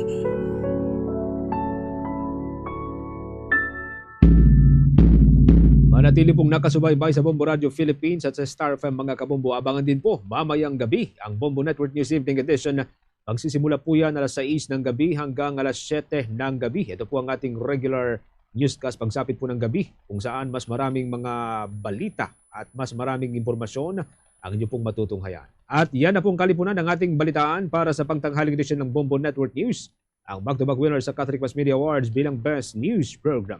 Mula rito sa News Center Makati, this is Bombo Radio Philippines, the #1 radio network in the country, your trusted source of news and information, Basta Radio Bombo!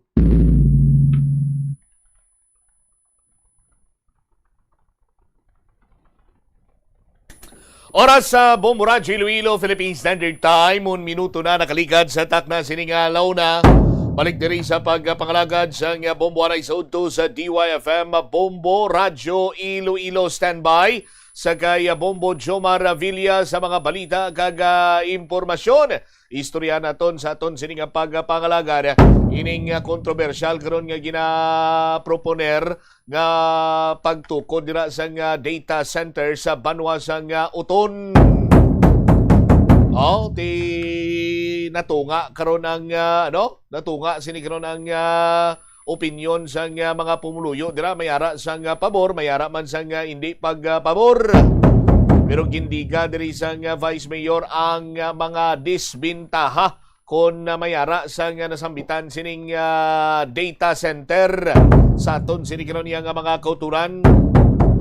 Kag ang Bombo Radio Philippines ang nakabato na naman rin, partikularmente ang Bombo Radio Iloilo sa isa iya ka pasilungog nagikan sa Philippine Red Cross or Philippine Red Cross.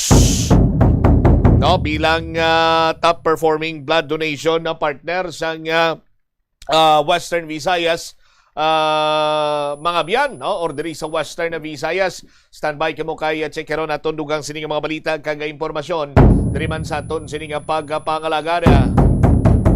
Ang oras naton 2 minutos na ang nakaligad sa takna sining launa diri sa palatuntunan na Bombo Hanay sa udto sa DYFM Bombo Radio Iloilo. Check nato na balita ni Bombo Jomar Villa. Bombo Jomar sa report, please go ahead. Gina-konsiderar sang Vice Mayor sa may Banwasang Uton ang pila ka mga disbintaha sa sining plano nga pagtukod sang data center sa may Banwasang Uton Iloilo, no? Bumutsam suno diri sa kay Vice Mayor Jose Niel Olivares sa ginasambit sining Banwa agin pahayag sang natungdan nga sang naglikad sining bulan, no? May nagkadto, no, nga individual halin to sa may area sang Norwegian company ni ang nagaduso sini, no, kung nagaplano sini nga pagtukod sini nga data center ang nagalapad sang pulo ka hektaryas, no, sa sambit sini nga lugar. So no, diri sa natungdan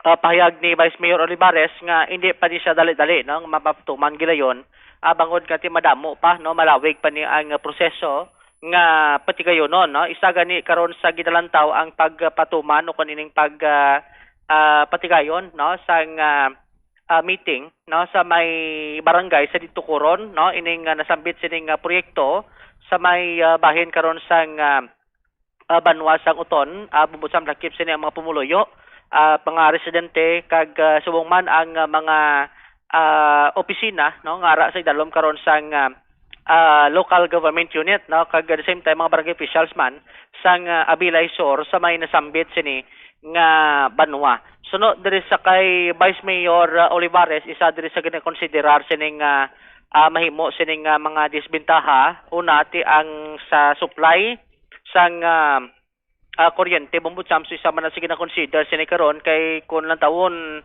ang status subong naton sa kuryente hindi stable, no, ang supply gasati makabatsa kita sang power interruption sa aton sining makabumbo. So yung nagakinanglan ini sang enough, no, nga supply karon sang kuryente kung paano nga mangin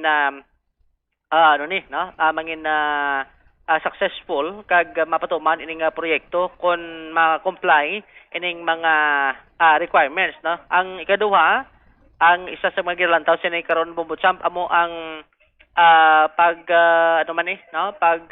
supply sang damo sing tubig, no.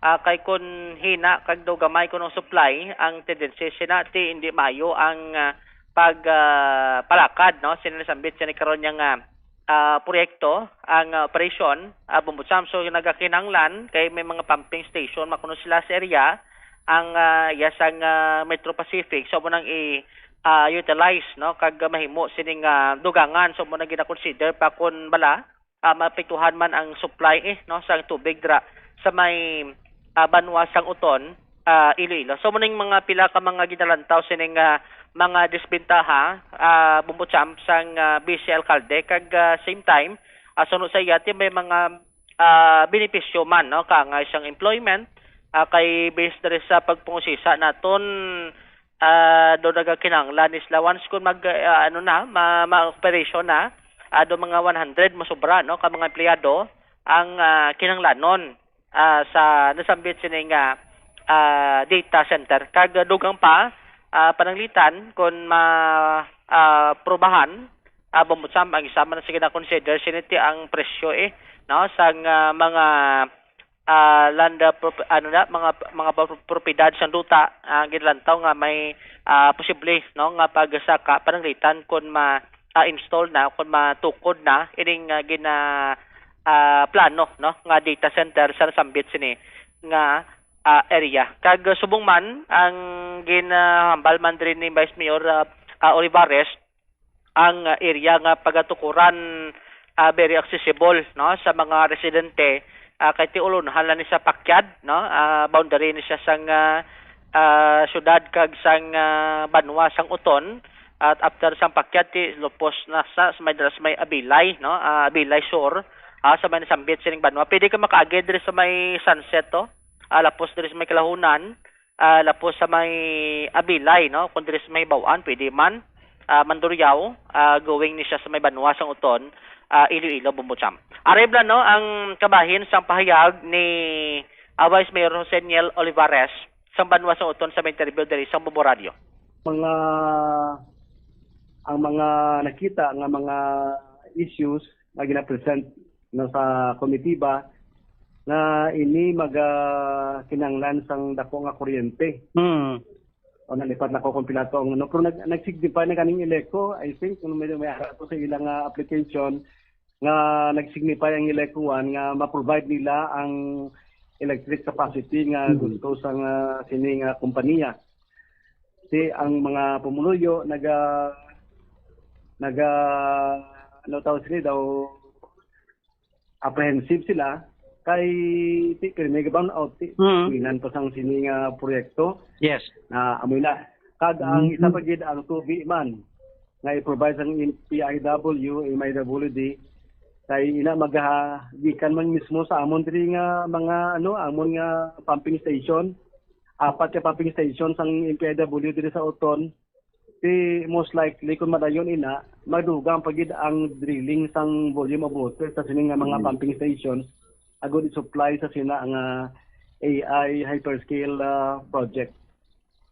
I see. Okay. So advantages anong ginalantaw nyo, Vice? Come again? Bintaha siya naman sa ginalantaw nyo? Sa ilang bintaha at employment plus masaka man ang balis ng duta dira kay mangin kumbaga industrial zone siya. So i-consulta pa nato ganina man ang DSUD no. And in fact even the province of Iloilo kay i-check naton kung ina bala nga proyekto suitable sa muna nga site. Based sa aton subong bago lang na approve nga comprehensive land use plan through a zoning ordinance. Nga kuno nga daw dragi sa uton sa kadamo banwa, Vice? Kaya nakita nila nga ang uton interconnected yet. Adjacent to the city and kadamo na sang mga interconnections no sa road network nga mahapos ang facility no sang pagpasulod ka magwa man sang ila mga equipment. So amo na katungod lang sa nakita nila kuno nga suitable gid ang lugar. Kay si ara mismo may Sunset Boulevard kag may Regal Road kag C1.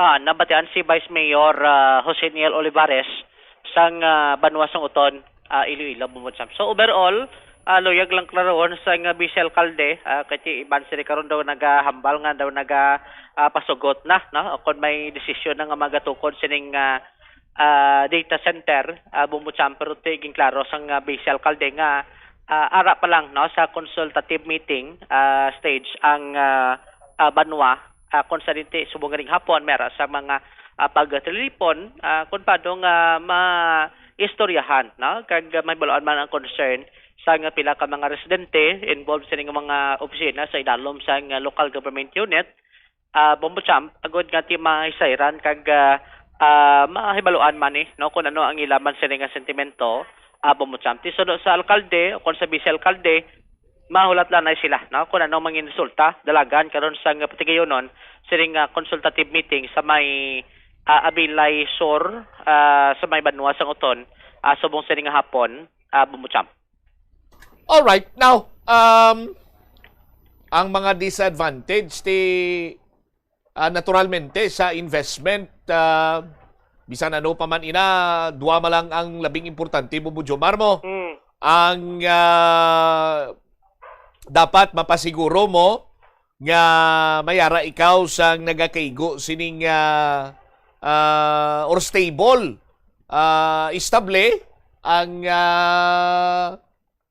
elektrisidad kag estable ang tubig. So sa sining nga mga tinion, ti red alert, yellow alert kita gani status naton. Daw bisan si Vice Mayor Olivares siguro magamba nga daw mapropinot ni pero ang ginalibugan sang ulo ko nga nagambal ang ilikuno nga masarangan sini nila. May ano naman kuno may ara na kuno to sang do nag-signify na kuno to ang electric cooperative kung paano nga supplyan no sa mangkuton taning ilikuno be kung anong ila sining pahayag dire kay daw hindi kuya kumporme sang nag-signify na kuno o dapat may baluan naton ini kung di nila kwaon pila ang demand sining pananglitan iya building data center mo isa ka data hub artificial intelligence data center kag AI campus Bumbo-Jomar. So hindi lang ulangong volume sang tubig ang kinanglan man sini nila sa aton sini nga mga kabumbo. So gaumpok gani ning MPI diri sa bahin sa siyudad Siloam pag makumplito na panglubong ang tawag sigani ang mga tubig di. Di ba? Tingnan mo na pasikton tas lamang kutuntakon din sila makwa anong i-supply sini nila. Diin mahalin kag ano bala ina bastante bala sa sining panibag-o sining gina plano pa man lang ini pero ining mga dapat sini iyang i-konsiderar kuryente kag tubig labing importante gid ini Bumbo-Jomar. Now nagahambal nga masobra isa kagato sa empleyado. Kaya man na sa employment Bumbo-Jomar nga maka gather abi no sa madamo man sila nga trabaho dra. Pero hindi naton pag i-discount nga ang barangay Abilay Sur Uton ti agricultural land na da Bumbo-Jomar. Ginatamnan na da, di ba? Napulo hektarya. Anong mas mabugat? 100 plus employment or 10 hectares ang talamnan nga hindi lang guro gatos sa mapakaon sinikon mayo lang ang panubason? Amo nang gina-consider man no kay balabuti sa magabaka ko tondo kalabanan human tanom gid mga humay. Bumbo-Jomar. Sa aton sining makbumbo ati kung paano no nga maistoryahan ina sa tag-iyada kung anong mga plastada man kung pananglitan na gid ba no nga umpisahan na gid ang pagtukod sining nasambit sini ang proyekto Bumbo-Jomar kay the same time tis mga pumuluyo man kay balaan mo kung matukod ini kag ma-establish na ang gahod pagid ko no do man ang gina-consider nga basi makadisturbo bla sa mga pumuluyo man sa palibot Bumbo-Jomar kay balaan mo sa data center ni sa nakita ta dodlag ko ning ila sining storage do mga parador. Like sa aton nga kung may mga storage ta do mga memory card drag ko tema kumuti dako ning daan coverage na kag ti nagakinanglan man sang dako sining supply so man ang gina-consider nga basi maka-epekto man ang gahod no nga tugasin sa mga pumuluyo kay makahatag karon niya sang huol man no sa mga residente sa palibot amo na nga may ara sang consultative meeting ang LGU Bumbo-Jomar agud ka may sayran man sa mga residente karon ang malapit dito sa area kung anong mga himo sining advantage kag disadvantage sini sa ila karon sa may banwasang uton Iloilo Bumbo-Jomar. Do first time gali ni sa may diri sa may Pilipinas nga do diri sa ginano sa uton no gin base ni ang data center Bumbo-Jomar sang sining Norwegian company no nga nag-coordinate sa may local government unit sang uton Iloilo. Bombocham. All right. Samtang sa piyak sini nga bahin, nakahinon-anon kita diri sa mga senior citizen. Good news niya sa mga senior citizen, bangod nga do ginaduso karon no nga hagna sa may House of Representative no nga tuyo sa nga pasakaan ang social pension no sa mga senior citizen halin sa 1,000 himuon siya nga kung halin sa 1,000 ka pesos himuon siya nga 2,000 o kung 2,000 pesos ang ila sa nga pension kada bulan. Bombocham so pangunahan ni Makabayang Black kag ACT Teachers Party List Representative Antonio Tinio no ining House Bill number 1370 Bombocham no kung sa diin ti dako ini siya nga ginalantaw man nga bulig karon sa mga senior citizen. So may kantanan sini nakapulop mangkot kita no sa pila ka mga senior citizen adri sa may syudad sang Iloilo kung ano man ang ila sining hambal. So no kay Ma'am Estrella Ilinon ang 68 anyos Bombocham taga Barangay San Felix no Iloilo City proper. Ginpahayag nga dako gid ni nga bulig no ang ining dugang timakon mo do pilo gali no imbes nga gabaton sila tag 3,000 kada mo payout ni tag 3 bulan ati matabo sila kun mahimo siya nga layi kag ang pisa na ang pag-adjust ang ila sa pension so mahimo na siya nga 6,000 pesos no ti suno sa iya aduga malama gani kinamatayak malamo kun paano nga kadugang man sa ila sining gastuhon sa sulod sa puloy-an kay suno santungdan ti basta kon senior citizen di ganyang bulong maintenance no Bombocham may bulong dapat ng maintenance na hindi gid niya absent no hindi gid ma-skip so nagakinanglan man nga dapat may paruros kada no may kwarta ka although nga ti bulobligya siya ti pila lang man ang ginansyahon hindi man gid tamak dako gusto lang man sa rolling sang iya sining income kag ginubakal sa mga kinanglanon masining baliligya address ma area sang dalan mapa no so suno sa natungdan gapasalamat siya nga ti na isipan no ini nga ay adjust no ipasakaan ang ila sining nga pension kag same time suno sa natungdan gapasalamat man sa isa mahal sining makapo kung paano nga mabuligan man no bisan paano ang ila sining matag-adlaw sining nga kinanglanon Bombocham parimla no si Ma'am Estrella Ilinon sang may interview diri sa Bombo Radio. Pasalamat ito sa Ginoo sang dako kag subong man sa nga naghatag nga mga kamot sina nga dito sa ibabaw sila mismo nagduso nga himuon nga dugang-dugangan nga himuon 2,000 antes nga 1,000 taga bulan. Sa subong mga pensyon makaigo man? Ang 3,000 hindi gid kulang gid pero sige lang ginataygo-igo lang namon pero mas nami pagid kun dugang-dugangan kay na ano madlaganan sang 3,000 liwat binga dugang ang madalaganan sina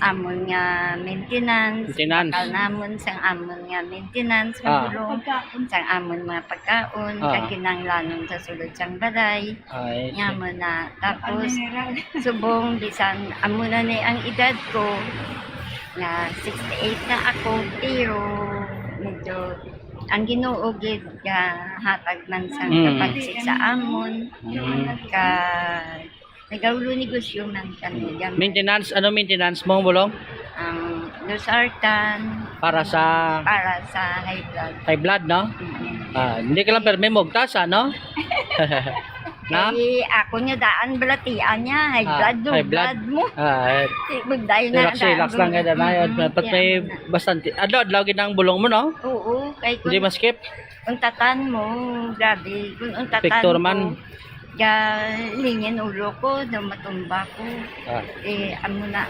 kinanglan sige sang doktor ko si Ma'am Estrella Ilinon Bombocham sang mapakigangutan diri sang Bombo Radio. Ti sa subong gahulat-hulat sila ay kung paano nga madugangan ini Bombo champ. Although nga ti sunod sa natong dando, di pa man kuno mabalaan gid ko sano, pero tetis nga do may ara sang ginapaabot, no?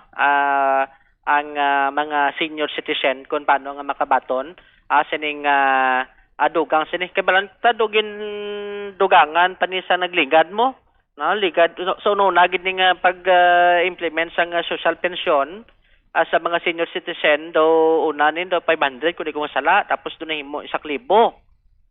Subong tiyan mo na ginahimo na ginaduso naman nga himuon siya nga 2,000 pesos agud nga maka bulig man no sa kinahanglan, especially sa mga senior citizen nga ting iban hindi malikawan nga duay naman gid na ulikid sa mga kabataan bla. Bombo champ tiyan mo na ang ila sila nga pension do mo na ginaparuros, no, ginaruling-ruling kung paano nga kabakal sa mga maintenance hasta naman sa ulihi nga ti maabutan naman sa ila sining pensyon kada 3 sining kabulan ang ila sining releasing. Bombo champ. All right. Ini si Bombo Joe Marconso Movilla, and this is Bombo Radio Philippines, the #1 radio network in the country and most trusted source of news and information. Basta Radio. Bombo. Salamat kid Bombo Jomar Villa sa imo sining follow-up report. 23 minutos na nakaligad sa takna sining launa ang dugang mga balita kag impormasyon. Anong balikan naton? Bombo Radio Iloilo nakabaton sang pasinugong nagikan sa Philippine Red Cross. Kagiban pa matulupang doon nga mga balita diri sa aton nga pagpangalaga ninyo bantayan pagganapos gilamang sa pila ka importante nga mga pahibalo. The Farmers Bazaar, your traditional public market with the touch of Plazuela Dos, ang isa ka lugar nga gintukod sa tion kag sa kasagsagan sa COVID-19 pandemic nga may tinutuyo nga maghatag sa imo sang safe marketing experience. Subong nga ang COVID-19 hindi na gid man dako nga pamahog kag nagapakadto na kita sa next normal. Rest assured nga ang Farmers Bazaar will further evolve agud yung magpadayon sa paghatag sa inyo sing satisfying marketing experience. The Farmers Bazaar. Sa lower level, tara na pahamtang ang fish, poultry, kag meat section para naman sa inyo mga kinahanglanon nga prutas, utang kag iban pa, magbisita sa upper level, pinaagi sa paggamit sa hagdanan o kon sa pagkadto direkta sa parking lot. The Farmers Bazaar, your traditional public market with the touch of Plazuela Dos. Panugyan na rin sa eksperto kon kwarta ang paghambalan. Apesar limitado ang imo abilidad nga mag-invest, ang gamay nga contribution sa investment accounts ang makabulig sa imo nga maggamit ang earned money nga maka-generate sang dugang nga income. Ikonsiderar ang pagbukas ng retirement account o kon iban nga investment account. Swerte sa palengke ng Bombo Radio at Star FM Drop Boxes ay matatagpuan sa mga sumusunod na lugar. Farmasya Fortuna, Poblasyon, Leganes, Iloilo. Queen Bank, Zaraga Branch, Zaraga, Iloilo. ENS Store, Bangga Abante, Zaraga, Iloilo. Needs Bakery, Aurora Street, Dumangas, Iloilo. Bedurias Minimart, Barotac Nuevo Public Market, Barotac Nuevo, Iloilo. Pototan Farmers Multipurpose Cooperative, Old Public Market, Pototan, Iloilo. Suerte Enterprises, Zuliesta Street, Poblasyon, New Lucena, Iloilo.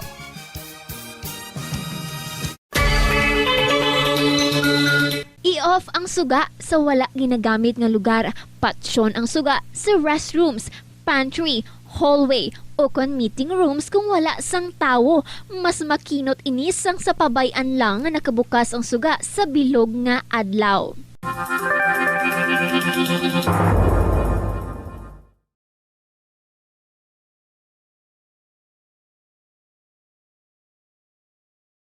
Plazuela de Iloilo, Billboard of Activities for August 9 to 15, 2026. They will be back to deliver their promise to give you one great musical show sa sininga weekend sa concert at the Plaza presents The Retro Band, mangin inyo alas 6 ng gabi sa August 15, Sabado. Sa tion sa musical show, napuno ka mga matahom nga Plazuela de Iloilo Mags, kag madamo pang iban ang igaparapol sa mga suki sang Plazuela de Iloilo. Sa August 16, Domingo, ginaagdang tanan nga mangin kabahin sa Eucharistic celebration nga paghiwaton sa Latolda sa among adlaw alas 11 sang aga. Sa tion sang Holy Mass, ipangamuyo naton sa Ginoo nga kita nga mga Pilipino ang padayon niya nga hatagan sang kabakod agud malampuwasan ang internal kag external problems ang aton nga pungsod. Plus wala di Iloilo, we remain to be one with you in the common hope for a better community and a progressive country in 2026. Limitahan ang pag-charge sang devices. Hindi pagpabayaan nga naka-plug ang phone, laptop o kon tablet kung puno na ang battery. Patyon o kung i-unplug gilayon kung tapos na. Makakinot ini bisan gamay lang per device. Ilabi na kung madamo ang empleyado sa opisina.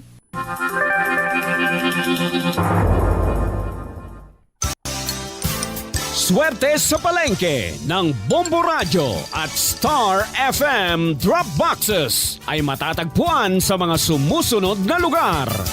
Happy Hour Dry House, Montinola Street, Santa Barbara, Iloilo. Henares Store, Pavia Public Market, Pavia, Iloilo. Queen Bank, San Miguel Branch, San Miguel, Iloilo. Bangga Badong Sabido Farmers Market, San Antonio, San Miguel, Iloilo. Queen Bank, Leon Branch, Leon, Iloilo. Lourdes Store, Leon Public Market, Leon, Iloilo. Ana Store, Tagbak Terminal, Haro, Iloilo City.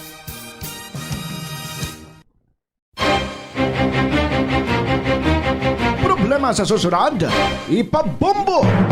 Korupsyon sa gobyerno, ipabombo! Kakulang sang serbisyo sa matalatapan sang gobyerno, ipabombo! Inhustisya kag hindi patas nga pagtrato, ipabombo! Ipabombo!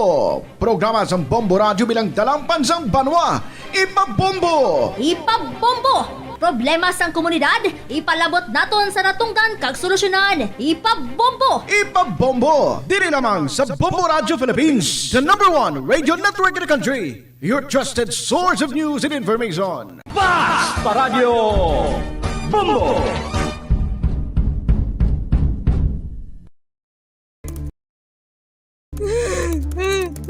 Hindi ako ne. Kada 39 segundo, may isa ka tawo nga nagakabiktima bangod sa paggamit sang computer. 8 ka milyon sa kada tuig ang ginaatake sang hacker. Likawan ang mangin isa sa biktima, mangin mahinalungon sa mga ginapanghatag nga impormasyon, protektahan ang kaugalingon, paggamit sang internet pasangkaron. Paano ba lamang kalikaw sa aksidente sa dalan? Yari mga tips nga dapat tandaan sa tion nga nagamaneho. Una, likawan ang masaming nga pagsaylo sang linya. Ang swerving o kung pagsaylo sang lane sa isa kadelikado nga maneuver nga masabi ginatunaan sang bunggo anay. Kung himuon ini, siguraduhon nga may bastante ang oras kag espasyo. Ikaduha, i-check ang blind spots. I-check ang mirrors kung clear ang alagyan. Magbalikid o kung maglantaw sa nagaagi sa ibang nga anggulo, agud makasigurado nga maathag ang alagyan. Ang responsable nga driver ang masaming nga handa sa anuman nga aksidente. Kabahinas ang pagkaresponsable ang pagkuha sa nga insurance agud masigurado nga may peace of mind sa dalan. Kung mahimo pa lang i-upgrade ang ginagamit mo nga bombilya sa LED lights. Nagadamo na sa karon ang mga panimalay nga nagagamit sang LED lights bangod magluwas nga matahom ini tulukon. Kag mas barato, mas makinot man ini sa konsumo sang kuryente kaysa sa mga halogen bulbs. Ang LED bulbs sa 25 times nga mas nagalawig kaysa incandescent bulbs kag 80% pa ini nga mas makinot sa enerhiya.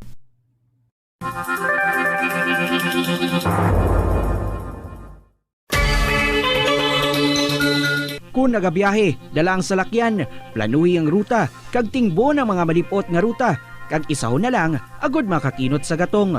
I-schedule ang biyahe nga off-peak hours para ma-minimize ang inoras sang idling sa traffic. I-practice ang carpooling kung mahimo pa lang para mabuhinan ang numero sa mga salakyan sa dalanon. Ang kasubo kag depresyon ang hindi pareho nga balatyagon. Ang depresyon ang hindi gulpiyada lang nga nagakatabo sa isa ka tawo. Masami man nga ginakabig sa mga tawo nga depressed ini bangod sa kasubo nga nagakabatyagana. Ang kasubo temporaryo lang nga nagakabatigan sang tawo kag masami nagadugay sang pilalang kaadlaw. Samtang, makabig naman nga nag-experience ikaw sang depresyon kung masobre na sa 3 ka bulan nga nagabatyag ikaw sang kasubo. Importante nga mahibaluan ang mga naga-trigger sa amo nga balatyagon, agud nga mahibaluan kung paano ini nga bulngon. Paano ipabilin nga matinlo ang ginakaon nga mga prutas kag utan? Dapat nga regular ang paghugas ng kamot nga may habon sa sulod sang 20 segundos bag-o kag pagkatapos mag-uyat sang anuman nga butang. Hugasan sa maayo mga prutas kag utan gamit ang tubig bago ini kaunon o kun isimpon sa ginaluto nga pagkaon. Likawan nga maggamit sang habon o kun bleach o kun anuman nga kemikal sa paghugas sa mga ini. Lutoon sa maayo ang mga utan agud mapatay ang mga mikrobyo nga nagatapik diri. Kung ikaw may ubo o kun sipon, mas maayo nga itugyan na lang sa iban nga miyembro sang pamilya ang paghanda sang pagkaon agud malikawan ang cross-contamination. Kabombo, yari ang pwede mong himuon agud makakinot kita sa paggamit sang enerhiya. Nagagamit ka man bala sang water dispenser sa imo balay o kun opisina? Ini nga kagamitan ang isa sa mga appliances nga mahakog magkonsumo sang kuryente.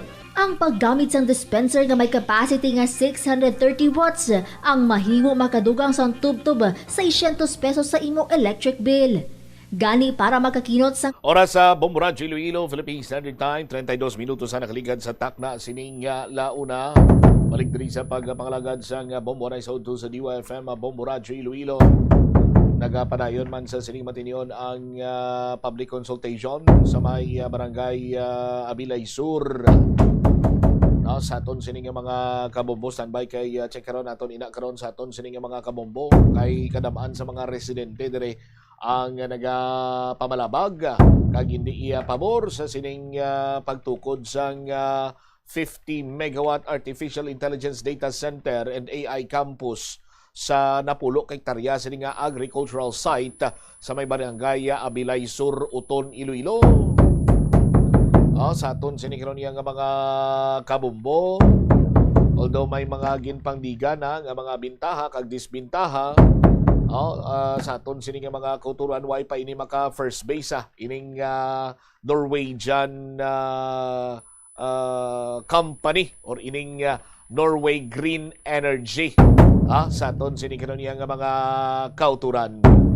Standby ka mo sa aton sining mga kabombo, but sa karon sinimatinion isa ini kamayong balita kay ang Bombo Radio Iloilo gin-recognize bilang second top performing blood donation partner sang Philippine Red Cross. Sa aton sining mga kabombo ginabaton sang aton siniyang area manager for Visayas, Bombo Jan Talento, ang nasambitan sinikaron nga award. Check naton bala ang linya ni Bombo Sairina Nasis. Bombo Sai, sa report, please go ahead. Bombo Champ, ginpasidunggan ang Bombo Radio Iloilo bilang second place top performing organization or institution of 2025 sa ginpatigayon niya 25th Blood Donors Awarding and Recognition sang Philippine Red Cross Iloilo Chapter kag Western Visayas Regional Blood Center kon WVRBC subong adlaw Agosto 14. Ang top performing organization o kon institution of 2025 awards sang Philippine Red Cross Iloilo Chapter ginahatag ini sa mga organisasyon o kon institution nga may pinakamataas nga blood collection nga natipon sa sulod sang tuig 2025. Kag sa ginpatigayon nga awarding ceremony, gin-receive ini o kon ginbaton sa aton area manager for Western Visayas, Mr. John Felco Talento, ang award bilang top performing organization or institution of 2025 nga gikan sa Philippine Red Cross Iloilo Chapter. Yari pakita naton kag ipabati sa aton mga kabombo ang pagbaton sang ni Mr. John Felco Talento sa award sang Bombo Radio bilang top performing organization or institution of 2025. Top performing organizations or institutions for 2025. Our friends from Bombo Radio Iloilo.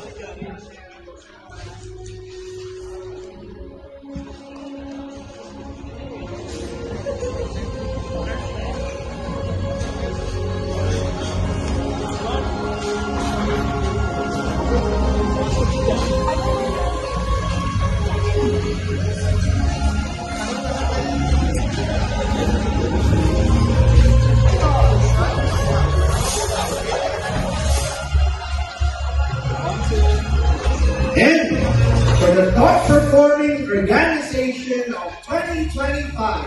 Ladies and gentlemen, for having garnered or for having collected kag sa dugang padiri Bombo Champ no, ang ining award ginakilala gid ang isa ka organisasyon o kon institusyon nga padayon nga nagasuporta kag wala nagabago ang mga pangako ag wala tupo nga dedikasyon sa dungganon nga misyon sa pagluwas sa mga kabuhi paagi sa ila padayon nga partisipasyon kag advokasya sa voluntaryo nga pagdonar sang dugo. Kag hindi lang ina ang award nga nabaton sang Bombo Radio Iloilo no, kay bangod nakakolekta man ang aton nga istasyon nga Bombo Radio Iloilo sang 331 units sang dugo para sa tuig 2025 kagin pasindunggan man bilang Pillar of Blood Program Excellence Level 1 tungod ang Bombo Radio Iloilo ang nalakip sa may pinakadako nga blood collection sa rehiyon sa East. Ari pa ipakita man naton sa aton kabombo kag ipabati ang pag-receive sang award bilang Pillar of Blood Program Excellence Level The1. next set of award is called the Pillar of Blood Program. The Pillar of Blood Program Excellence Level 1. The awardees are from Bombo Radio Iloilo.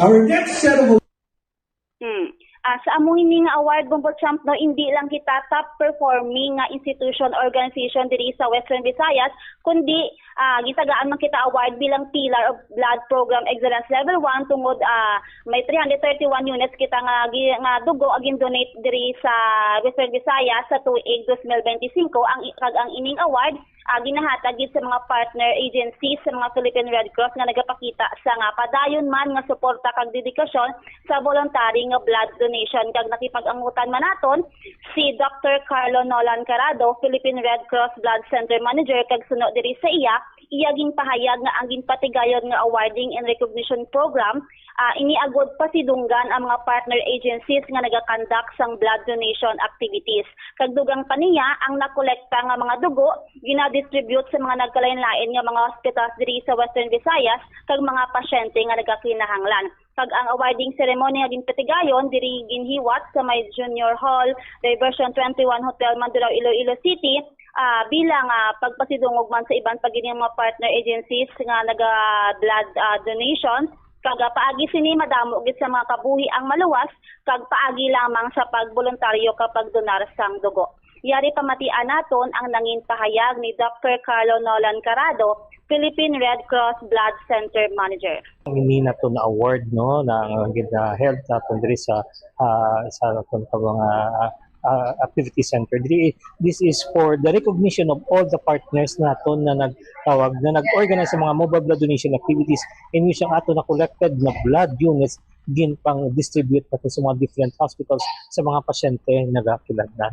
Once again, I would like to invite all qualified donors to come and join the Dugong Bombo 2026 this coming November 14. Nabatian ang nanging pahayag ni Dr. Carlo Nolan Carado, Philippine Red Cross Blood Center Manager sang Western Visayas. Kag sa na-mention man ni Dr.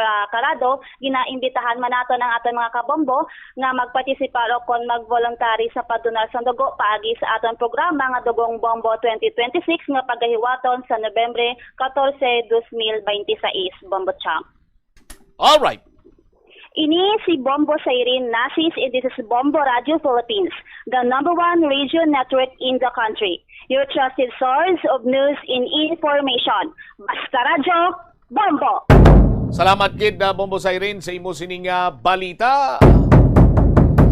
Ti ining awards ang Bombo Radio Iloilo sa aton sini karon nga mga kabombo ang amon man sini, no? Nga ginapasidunggan kag ginapasalamatan ang tanan sini nga mga kabombo naton nga voluntaryo, no, nga nagdonar sa ila sini iyang dugo sa tagsa ka magpatigayon kita sa Dugong Bombo diriya sa Bombo Radio Iloilo or Bombo Radio Philippines, no?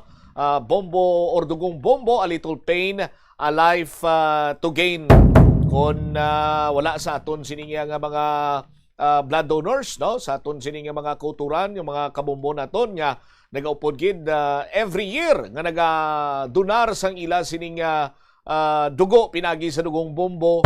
Ti madamo nga salamat sa inyo man suning suporta, no, nga makabulig kita sa aton sinisig kapareho pinagi sa pagsugpon sa ila sining kabuhi pinagi man sa inyo sining pagdonar, voluntaryo nga pagdonar sang inyo siniyang dugo.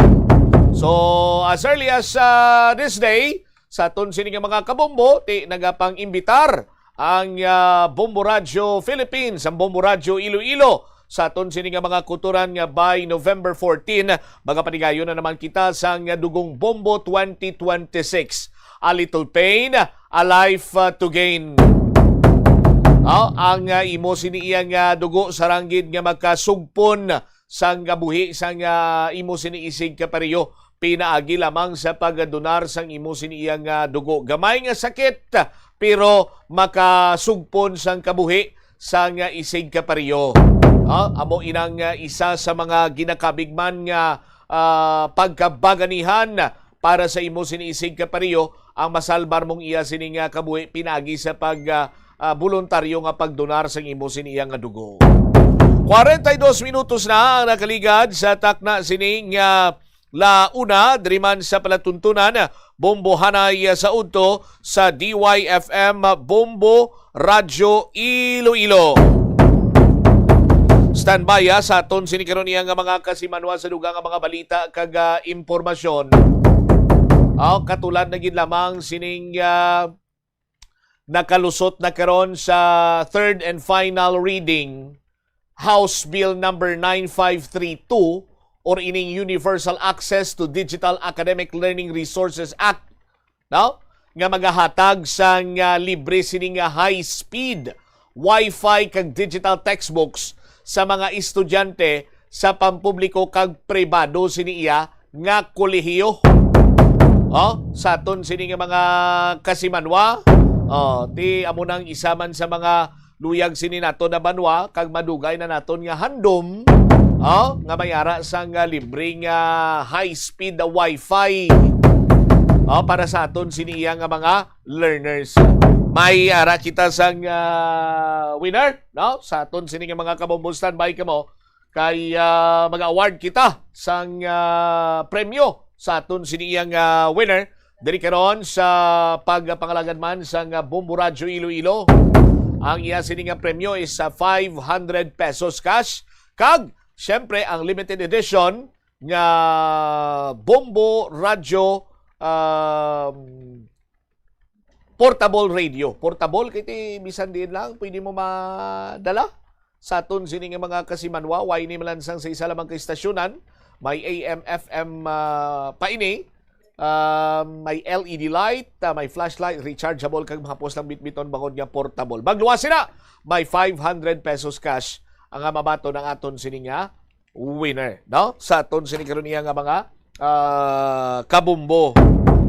No? So standby kamo dira kay kilalahon aton sining winner sa dili lamang madugay kina-plastar lang diri ni Engineer John Dave. Ang aton sining winner kag si Engineer Albert naman didto iya sa tabok nga isa ba tabok nga isla. Sa tabok ko lang diri. Naga-plastar man. Standby ka mo dira sa aton sining mga kabumbo kay kung mapisan ka lang maghimo sa imo sini entries, dako man ang imo sini nga chance nga daog sa aton sini karon iya nga mga kabumbo. Ari na aton sini winner, no? Ari pa nga aton sini si Bombo Delmar. Anyway, sa aton sini mga kabumbo, amo ni siya. Okay. Sige, yari aton sini winner sa live studio. Welcome naton si Sir Ernesto Amada Jr. sang Tabukan, Kabatuan. Yan sini nga proof of purchase holiday corn beef kag beef loaf. Sir Ernesto, maayong hapon sa imo. Mayong hapon man, sir. Kumusta ikaw? Okay lang. Anong ginakasakuan to sa Tabukan, Kabatuan ni Sir Ernesto? Kuan lang may ginasulat sa proof of purchase sa mga kuan. Amo nang imo sini nga ginakasakuan, ti nagbunga na karon sir ang imo ginakasakuan kay nagdaog ikaw ang imo sini nga premyo, that winner ikaw sa special draw transistor radio exclusive ini special price limited edition, no? Sa aton sini mga kabumbo ara na da makita nyo man sa aton sini mga kabumbo ang radyo pandaron ta na karon, but ang isa pa gid sa labing importante ang 500 pesos nga cash. Palihog ako isip or ara na sa imo sir 500 pesos nga cash mo? Palihog ako isip, sir? 100 pesos, 200 pesos, 300 pesos, 400 pesos, 500 pesos. 500 pesos, ano ni Sir Ernesto ang 500 pesos kina? Bakal naman ka proof of purchase pagidugang. Para nga makapasakop sa Grand Draw. Lapit na lang Grand Draw nato na sir sa September 15 na Grand Draw. Tana, 1 milyon ang nagahulat nga premyo. No? September 5, tingin palaway ko pag ako niya bubudel. September 5, minus 1. Di ba, sir?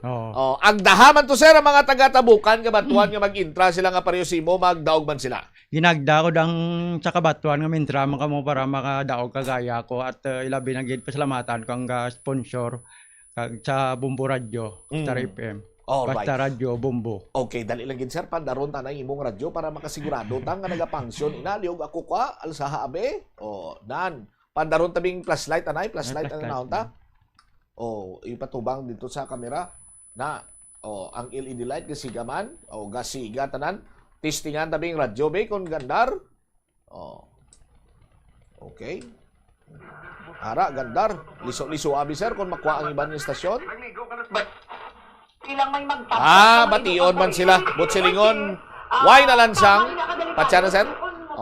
Why na lansang sa isa lamang kaistasyonan? Okay. Sige, Sir Ernesto. Basta Radio. Bombo. Star FM. It's all for you. It's all for you. Okay. Sige. Salamat, Kid. Sir Ernesto, congratulations. Kagkabay pa magdaog ikaw, liwat. Sa aton sini nga mga kabumbolo pang ginaulat mo. Ikaw din ang nagapamati, nagalantaw, maghimo na sa imo sini nga mga entries para dako man imo sini nga chance nga magdaog.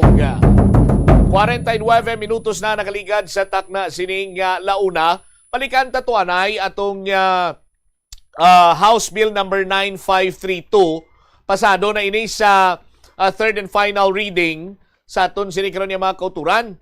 Ginpayag diri ni Speaker Faustino Boji III nga tinutuyo sini nga hatagan sa nagakigo nga pagtamod, no? Ining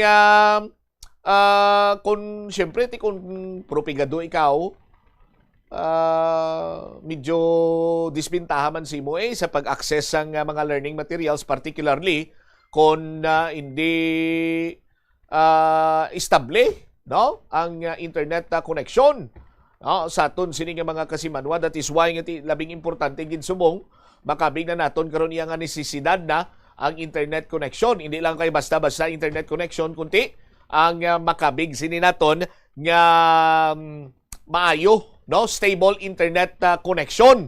Sa nasiling ko na ang iban hindi pa maka-afford sa aton sini nga mga kabombo, hilabi pa textbook, libro, mo mabrubudlay, no? Hilabi pa internet connection.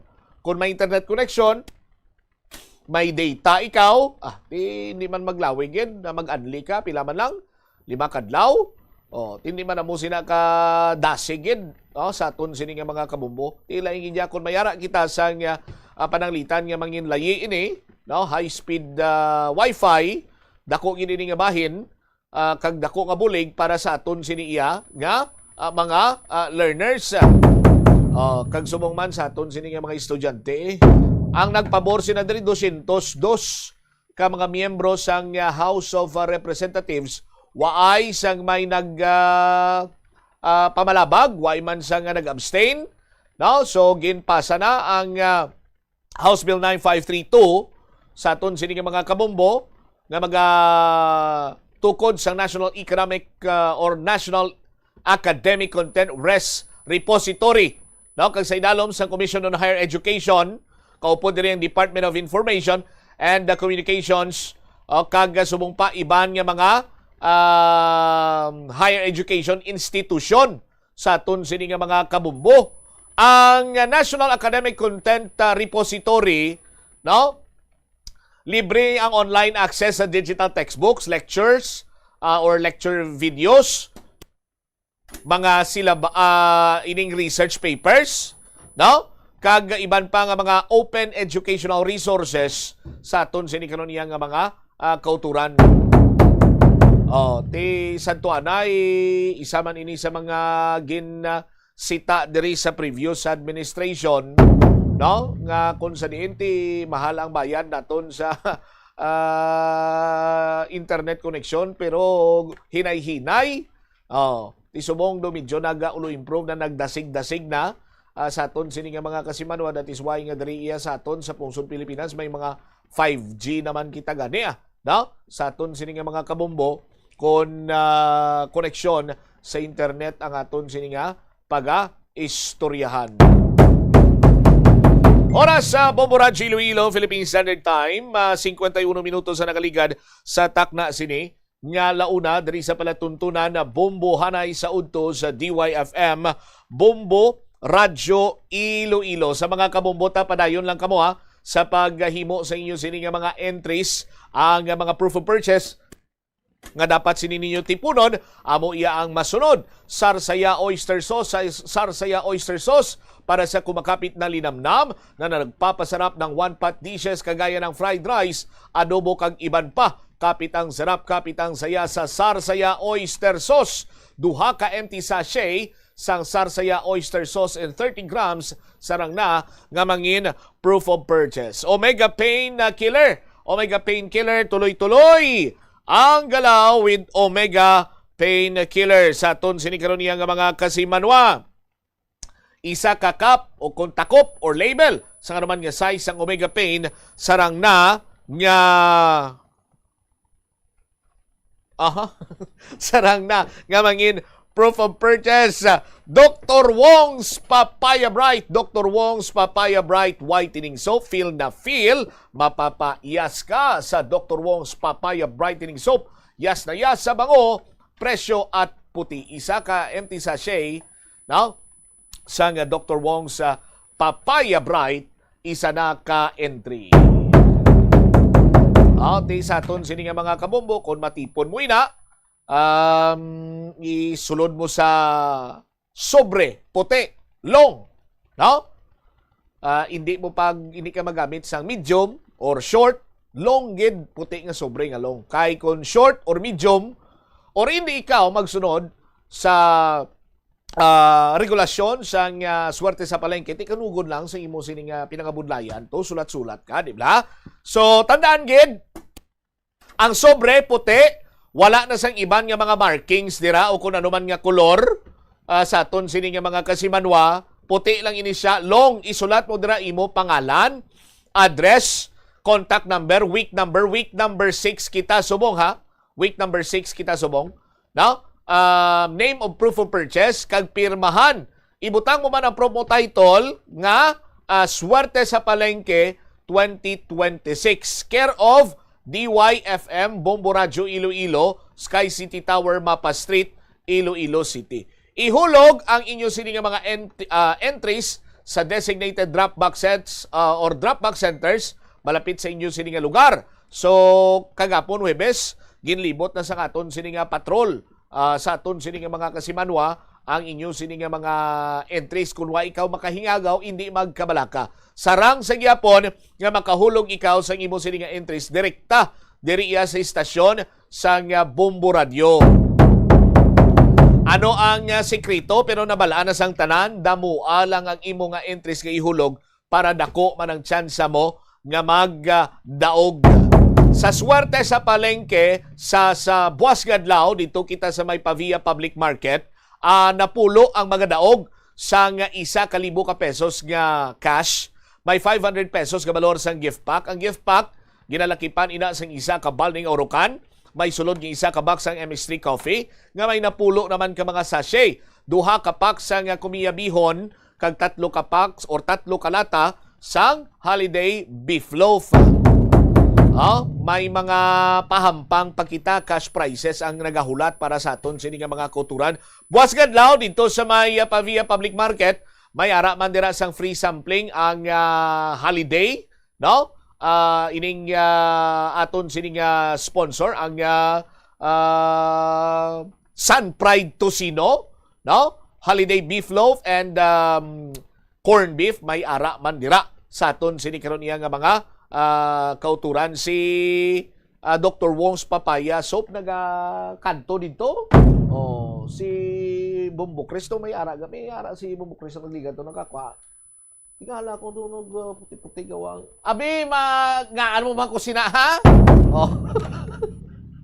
Sa aton sinigawa kasi man mo. Kuning kung kaysa kung sino di makita ko, ginadalahin ko lang, engineer. Abuha mo man ang ngirit-ngirit na ibumbusay rin, no? Low practice ka na bumbusay, parang sa afternoon disyon. Ikaw naman ang bation day. Anyway, sa aton, sini nga mga kabumbo, sa aton iyang studio draw, no? May ara kita sang anom ka mga winner. Studio draw naton, 3 ka winner, 1,000 ka pesos consolation prize. Magabaton sang tag 1,000 ka pesos na cash na yatag sa ila. Sa third prize, 3,000 pesos. Second prize, 4,000 pesos. Kag first prize, 5,000 pesos. Sa aton sining studio draw, Sabado lawagon, ang winner, pagka-Lunes, ihatag ang premyo. Pero iya sa palengke draw, paglawag sa imo pangalan, ihatag na yon ang premyo. So nagakadapat, sa aton sining mga winner, preparar nyo na nga kung nagapasakop ka mo, preparar nyo na nga ang inyo sining duha ka valid ID, mas labing mayo pagin kung ginpa-Xerox yun na ina, ginpa-photocopy nyo na nga para nga insigida, ara na yun ang inyo sining premyo. No? Kay ginakinahanglan gin ina para nga matumod gid. No? Nga ikaw ang naggadaog, ikaw ang nagpasakop, ikaw ang nalawagan, ikaw gid inang imo inang pangalan sa sobre. Kay ginakinahanglan gid nga sikeron ina sang aton nga Food and Drug Administration representative. Okay, sa tagsa kapag patigayon iya sang draw sang Bombo Radio, may mga FDA representative gid kita nga nagatambong agod masiguro nga fair, wala sa hukos-pukos, no? Ang aton sini ginapatigayon nga palengke draw kag subong man ang aton sini nga studio draw. Standby na sa kahapon lamang program kaupod sa kay Tita Regine. Ini mo lagan nimo ang kurman, Bombot Shama Blanco vergabilin sa imo sang manayanayang hapon. May God bless us all. This is Bombo Radio Philippines, the #1 radio network in the country, your trusted source of news and information. Basta Radio Bombo! Plus wala di Iloilo. Billboard of activities for August 9 to 15, 2026. They will be back to deliver their promise to give you one great musical show sa sininga weekend sa concert at the Plaza presents The Retro Band. Mangin inyo alas 6 ng gabi sa August 15, Sabado. Sa tion sa musical show, napuno ka mga matahom nga plus wala di Iloilo mags kag madamo pang iban ay igaparapol sa masuki sang plus wala di Iloilo. Sa August 16, Domingo, ginaagdang tanan nga mangin kabahin sa Eucharistic celebration nga paghiwaton sa Latolda sa among adlaw alas 11 sang aga. Sa tion sang Holy Mass, ipangamuyo naton sa Ginoo nga kita nga mga Pilipino ang padayon niya nga hatagan sang kabakod agud malampuwasan ang internal kag external problems ang aton nga pungsod. Plus wala di Iloilo, we remain to be one with you in the common hope for a better community and a progressive country in 2026. Shout out sa mga call center agents dira pareha sa akon. I'm Star. Ang stress namon sa shift grabe. Kapit na kang graveyard. Permi Pulaw, Hogwarts, Sabaw, you name it. Relate kita dira. Kung thing mo nagsuggest sa akon sa stress tabs. With proper diet and exercise, ginabuligan sini nga mabalik ang mga dulang nga nutrients sa akon bangod sa stress. Ganit subong, fresh and focused with the help of stress tabs. Bisan stress sa shift, try nyo man bala. Guwapa ka. Stress tabs. Multivitamins plus iron is a generic name of stress tabs. If symptoms persist, consult your doctor. Panugyan na rin sa eksperto kon kwarta ang paghambalan. Apesar limitado ang imo abilidad nga mag-invest, ang gamay nga contribution sa investment accounts ang makabulig sa imo nga maggamit ang earned money nga maka-generate sang dugang nga income. Ikonsiderar ang pagbukas ng retirement account o kon iban nga investment account. The Farmers Bazaar, your traditional public market with the touch of Plasualados, ang isa ka lugar nga gintukod sa tion kag sa kasagsagan sa COVID-19 pandemic nga may tinutuyo nga maghatag sa imo sang safe marketing experience. Subo nga ang COVID-19 hindi na gid man dako nga pamahog kag nagapakadto na kita sa next normal. Rest assured nga ang Farmers Bazaar will further evolve agud nga magpadayon sa paghatag sa inyo sing satisfying marketing experience. The Farmers Bazaar. Sa lower level, tara na pahamtang ang fish, poultry kag meat section para naman sa inyo mga kinahanglanon nga prutas, utang kag iban pa, magbisita sa upper level, pinaagi sa paggamit sa hagdanan o kon sa pagkadto direkta sa parking lot. The Farmers Bazaar, your traditional public market with a touch of Plazuela Dos. Kabombo, yari ang pwede mo himuon agud makakinot kita sa paggamit sang enerhiya. Nagagamit ka man bala sang water dispenser sa imo balay o kuno opisina? Ini nga kagamitan ang isa sa mga appliances nga mahakog magkonsumo sang kuryente. Ang paggamit sang dispenser nga may capacity nga 630 watts ang mahimo makadugang sang tubtub 600 pesos sa imo electric bill. Gani para makakinot sang kuryente, ipasiguro gid nga ma-unplug ang water dispenser sa imo balay ukon sa opisina kung wala na ini ginagamit.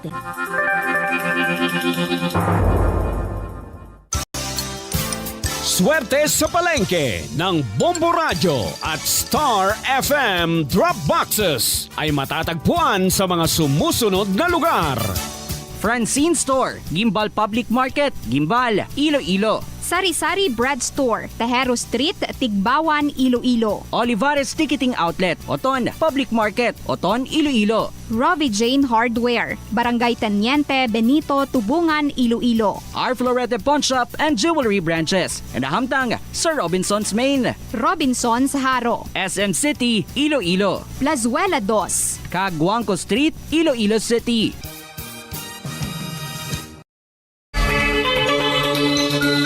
Hindi pagpunoon ang refrigerator. Kung sobra ang unod sang fridge, mabudlayan ini nga mapabilin ang tugnaw, nagahinay ang airflow kag mas madamo nga kuryente ang kinahanglan. Ipabilin nga matawhay ang unod kag painon ang mainit nga pagkaon antes ibutang sa fridge.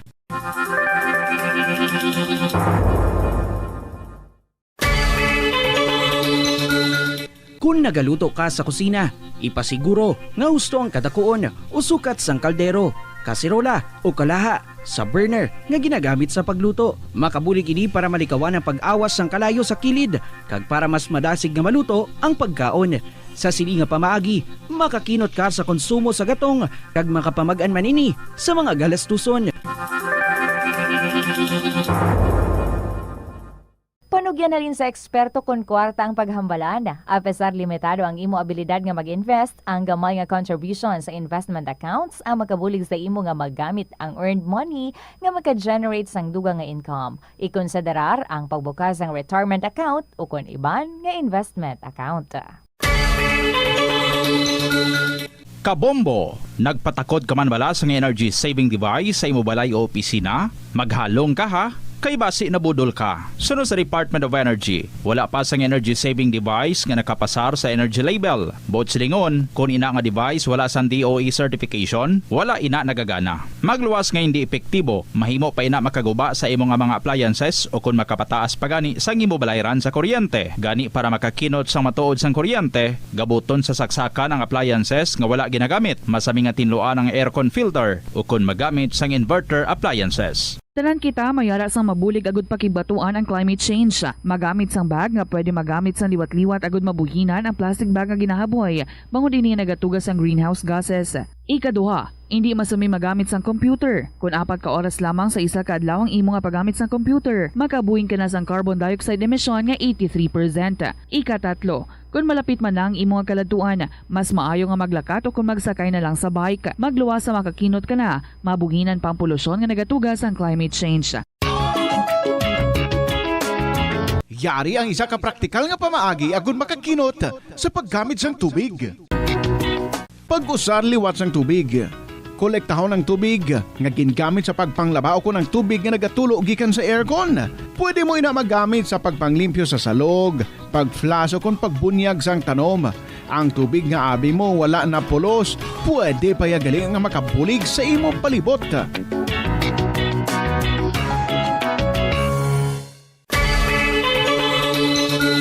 Limitahan ang pag-charge sang devices. Hindi pagpabayaan nga naka-plug ang phone, laptop o kon tablet kung puno na ang battery. Patyon o kung unplug gilayon kung tapos na. Makakinot ini bisan gamay lang per device. Ilabi na kung madamo ang empleyado sa opisina. Celebrating 60 years of media excellence. 60 taon sa paglilingkod. 60 taon sa katotohanan. 60 taon sa pagtindig kasama ang sambayanang Pilipino. Ito ang Bombo Radio Philippines. Bombo Radio Philippines. Your trusted source of news and information.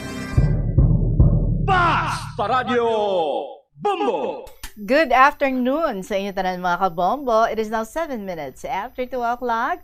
Welcome sa kahapon lamang program. Kita naman ang mga of the night. Kaupo ninyo si Tita Regine para sa siningang hapon sa Biyernes, the 14th of August 2026. Yari kita sa pagdulong sa inyo sa mga istorya para nga aton nga kawilihan, kalingawan, and at the same time kuhaan ta sa mga leksyon, sa mga gabay or guide, and at the same time inspirasyon sa aton man nga pagpangabuhi kag basi mi ara kamo dira istorya man nga inyo na agyan ngaluyog nyo man nga i-share diri sa kahapon lamang program. I'd be very glad to accept your stories. Paki-email nyo na lang sa bombo_iloilo@bomboradio.info or pwede gid sulaton sa gihapon and then ipadala sa kahapon lamang program DYFM Bombo Radio Iloilo, Sky City Tower, Mapa Street, Iloilo City. Arina, at ang bahanan para sa inyo tanan pang welcome ko sa inyo. From Kent Lemuel Espaltero, Chatbox. Good afternoon sa liwat. Welcome sa KLP. You're with Tita Regine.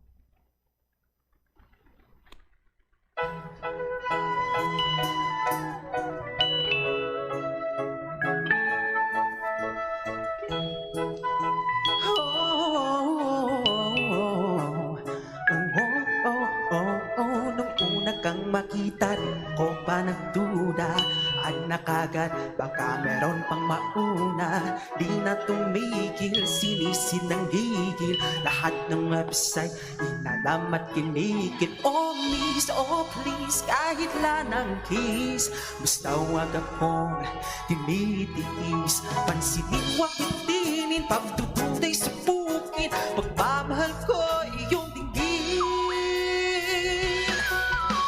hayaan mo ako na manligaw sa'yo. Hayaan mo ako mahalin ka ng todo.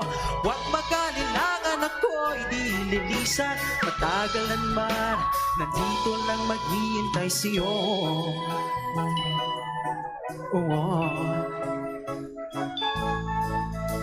Simpleng chat at simpleng scene di maibigay kilig lang ang akin naka-active pero di namamansin nakachat na sa iba pero sa walang tingin o tila ba kikita commute na ba o unfollow na di lubos maisip kung anong ikakanta makuha ka lang at mahalin na oh miss oh please kahit lang ang kiss basta wag akong nitiis pansinin wag itinin pagdudunay sa bukid mamahal ko iyong ninggin hayaan mo ako na manligaw sa'yo hayaan mo ako mahalin ka ng todo huwag mag-alangan ako'y di lilisan matagalan man nandito lang maghihintay sa'yo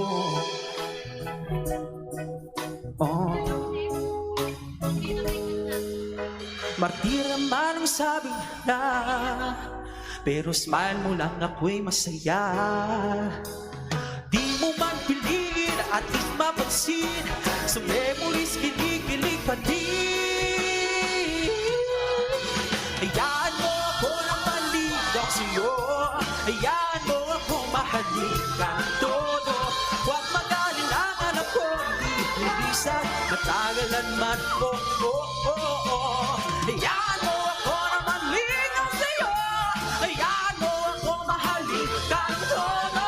Huwag mag-alinlangan ako, ibisan, matagalan man. Nandito lang maghihintay sa'yo. Matagal man, dito lang maghihintay sa'yo. Matagal man, dito lang maghihintay sa'yo.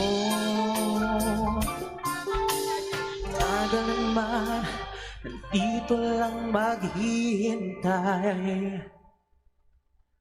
ako.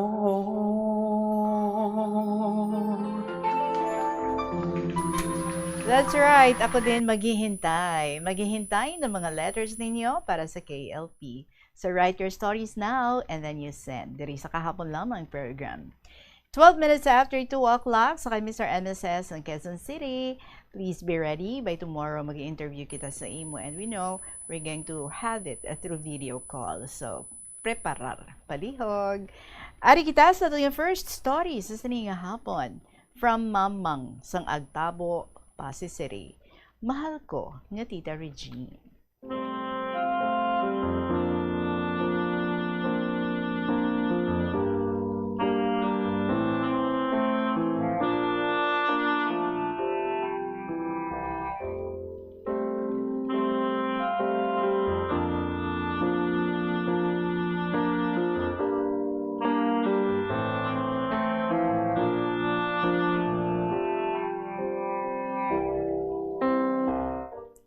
Ako si Mamang. Kabay patita, makakadlaw ikaw kung ikaw yan nagabasa ka sulat ko. Tita, ini nga akong sulat para sa nanay ko kag tatay. Si tatay ko, saksi ni Jehovah. Kag si nanay, katoliko. Ti si tatay, way nagasimba. Kay ang nanay ko, katoliko. Ti perme lang sanda nga darwa nagabais. Hambal ni tatay, sige ka mo kasimba. Pareho malang ka mga tao, dobuang ka. Uy. Oh, sige ka kasugid, kasala mo, abi mo, ura ya pare, nagakadlaw. O yala. Tinagsabat man si nanay, ti dang inyo saksi, sige makamutangla sa kabalayan kada Sabado, pero may makamu nagaparade sa dalan, kag magpakambinser pumuluyo, nga waay man kamo, kay sa ginapatihan nyo. Ti maaway dumansanda. So, Tita Regine, isa sinakaadlaw, nagambal si nanay, nga manghimago, kay ti may humay doon kami nga bago nga bugas. Ti ihaw si nanay manok nga munga, nagahilumhom, kag magtigang bago bugas, kay ipakaon ko no sa mga kalag. Ti pagkatapos, kinbutangan pinggan, nga kanon, 2 ka pinggan, kag maturotot dahon kasaging, kag butangan asin tong turututon niya nga dahon, kag ibutang na sa pinggan, may kanon kag daha iyahong tinola manok kapayas. Pagkatapos, ginhumlad niya banig, ibutang sa banig tong kanon, kag tinola, kag butangan, kag insindihan na iya kandila. Ti iyadwa ako kalibayon, makaon tong daad sanda. Ti ginhambalan sanda, karon lang kamo kaon. Tinugibi nanda darwa, sanda nga darwa, kay tigin pahalin sanda sa banig. Ti kundi na nga kigta na si tatay, kay insat, ipahalin ko nuya mga bata, nga ginagutom dugid. Tihambal ni nanay, dali do lang, sanda katapos. Tihambal ni tatay, dali katapos yung mga buang. Ay karadlawan, gidya mga ginikanan namon tita. Tita Regine, pasayluha lang ako ha, do hindi doon ako makakita gawa, kay 85 doon, ya edad ko. Hay, hindi ko pasaho, magamit ka antipara. Sabi mo tita, kung magsulat gani ako, way ko sanda, ginapalantaw, hay kalain ko no ya, sulat ko nga tarabid. Tita, amuda karang una, ya panulat, hay man, kartilya pa, katong ya ginatudlo ka maestra ka namon. Ti astado karon, amudaya, ya amon nga pang sulat. Tito hindi, takan maan, bato-bato kasulat. Abi mo Tita Regine, kung may permahan ako sa amon barangay, na thumb mark, dulang takan. grade 6 lang, yan natapos ko. Kaindi din ako ni tatay, gusto nga maeskwela patakon. Tiambal na, bulon, malang ikaw katawo kung hanggad ikaw. Tiway ako it mahimo, kundi maghilibi undo lang. Isa sa to ka best, tita, may hiwat kami sa barangay, hay may kanami sa sulat niya diyo, kambasing. Tinagtambong man ko, tiambal ka kapitan, sa Sabado, maumpisadon kita kakambasing ta sa aton binayle.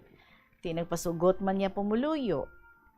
Pagka Sabado don tita, naghimbon don kami kapakaisahan ko. Hapiton lang nandatakan, umpisadon yagawad ka tiket. Ti, gintudloan don takan, mga pakaisahan ko mabayle. Hindi gid kumaan magsadsad. Hambal na, wala tuo. Burubway, tita daya dun si tatay nga may dara nga binangon. Hala, hambal na tita. Nagatuon gid kamo kawa ay itpulos.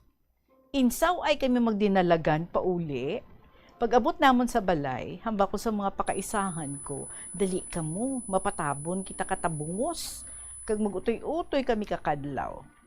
Pag abot ni tatay, tita Regine, siling naman, nakauli sa mga alabuan, insa di insanda.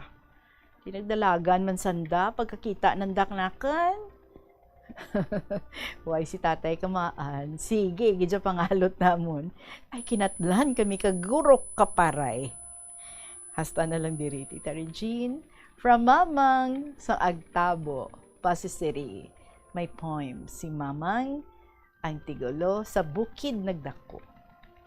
Guya ko malaw ay, panit ko maitom, hindi ko pag-ibaylo sa atsang iban.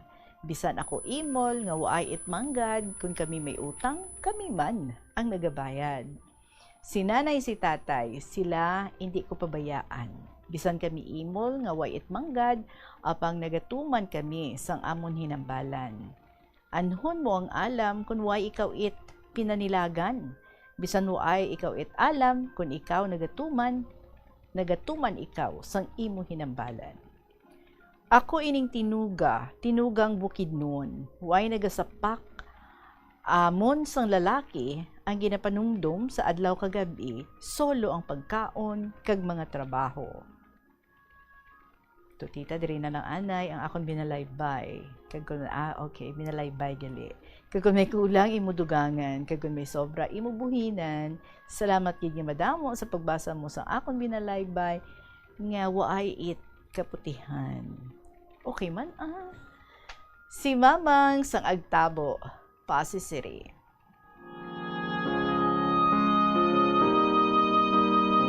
Paano na ba, no? Nakabudlay sa sulod sang panimalay, lain-lain ang relihiyon. Sagtag sa ginikanan, ang nanay, katoliko, ang tatay, saksi. Di paano ka mga kabataan? May ara ako nakilala, ang hailay ang stand, na kung magdalag ko, kung ang mga kabataan, di sila yung ma-decide kung ano nga religion ang ilang sundon. Kaya doa sila nga mag-asawa, lain man ang ilang religion. I do not know kung sa inyo, anong natabo sa inyo. Do kabudlay, no? Sa inyo mismo nga mga ginikanan, mabatian ninyo ang mga pagpuis-puis, tagsa sa ila, do nagahikayay, kung nagakadlawanay, kung ano-ano ang mga ginapanghimo sang isa, nga hindi pagpatihan sang isa. Do kabudlay, no? I just hope kamo sa inyo sa mga henerasyon, klaro para sa inyo nga mga kabataan, sa inyo nga mga kaapuhan, kung sinugid ang inyo nga ginatuuhan. Maraming salamat sa imo, Mamang Sang Pasig City. Dali lang yun, ha.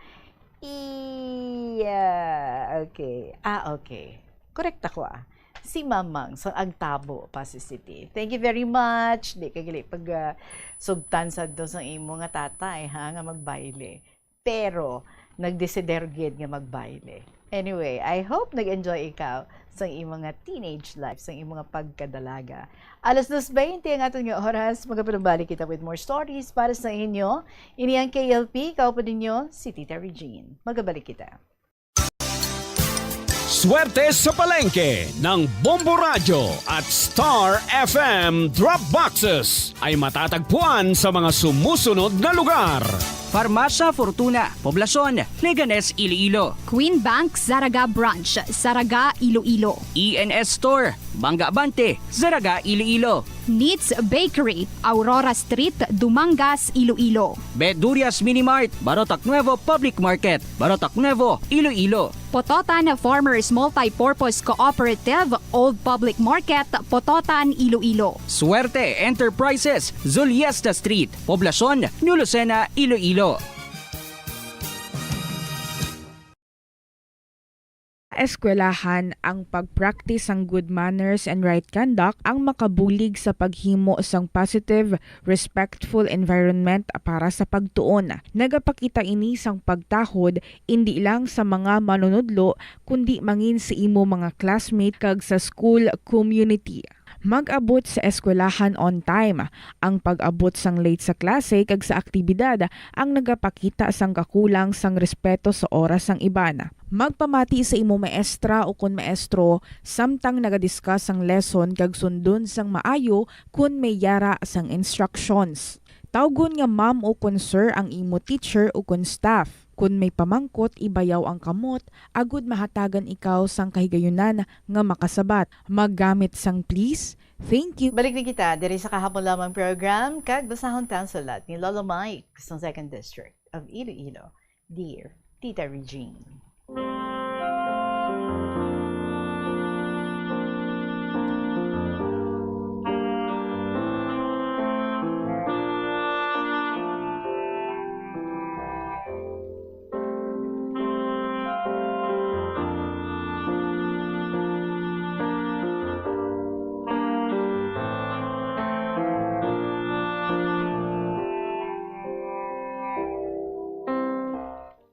Una sa tanan, maayong hapon sa tanan nga mga gwapahon, kagwapuhon, ng mga newscasters, kag anchormen sang Bombo Radio Iloilo, kag sa imo tita.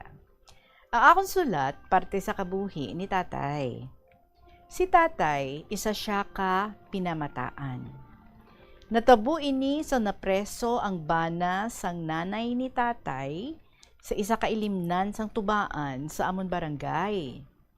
Sang pagbaisay sang hubog nila, kaginaboy siya sang baso sang hubog sa ulo, kag nagtululagay ang dugo sa iya guya.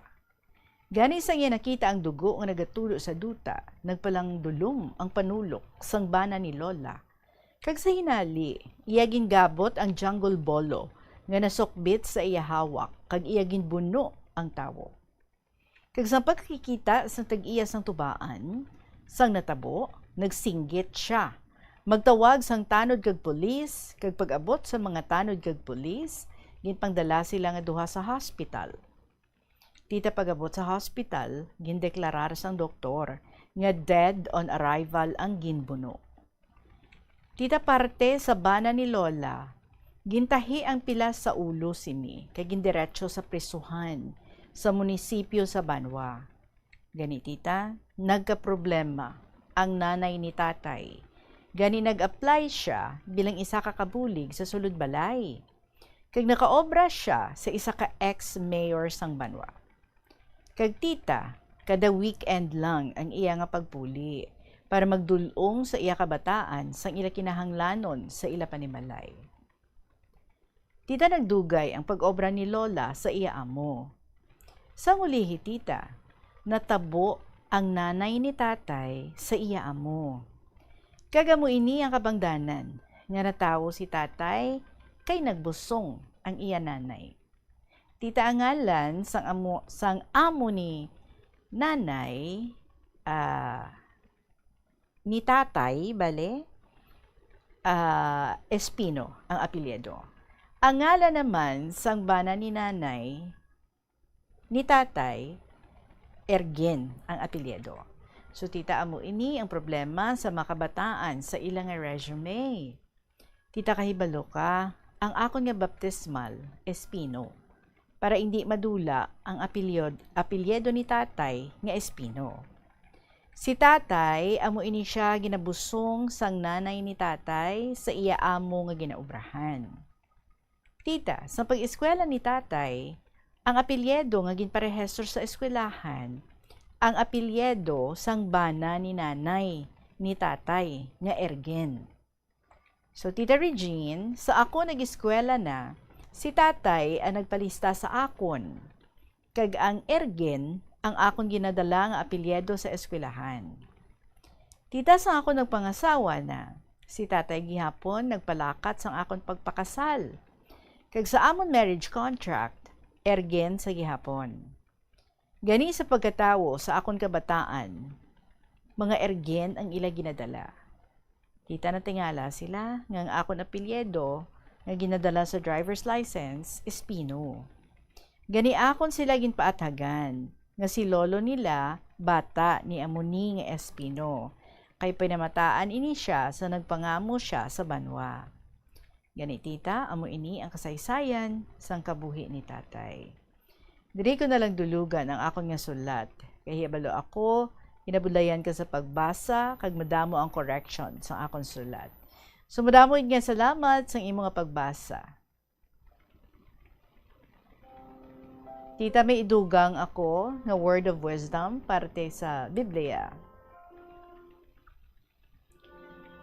Sa nahaunang sulat ni Juan 1:2-5, dili ninyo pagigugmaon ang kalibutan, o kung ang butang nga yara sa kalibutan. Kung ang bisan sino nga nagahigugma sa kalibutan, ang gugma tungod sa amay, wala sa iya. Sa Juan 1:8, kung magsiling kita nga wala kita sang sala, ginadayaan ta ang aton kaugalingon. Kag ang kamatuuran wala sa aton. Bugna 20:25. Kag kun kita ang bisan sino nga wala kag kun ang bisan sino nga wala makita ang iyang ngalan nga nasulat sa tulunan sang kabuhi, ginatagbong siya sa linaw nga kalayo. Kay sa tanan nga matagpalamati isang KLP, life is short and simple, don't make it complicated. God bless us all. Ang tagsulat, Lolo Mike sa 2nd District.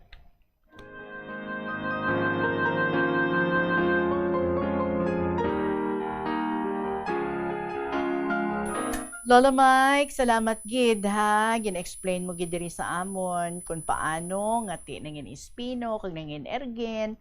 So kabayang imo nga mga kabataan klaro sa ila ang istorya na hanungod dira.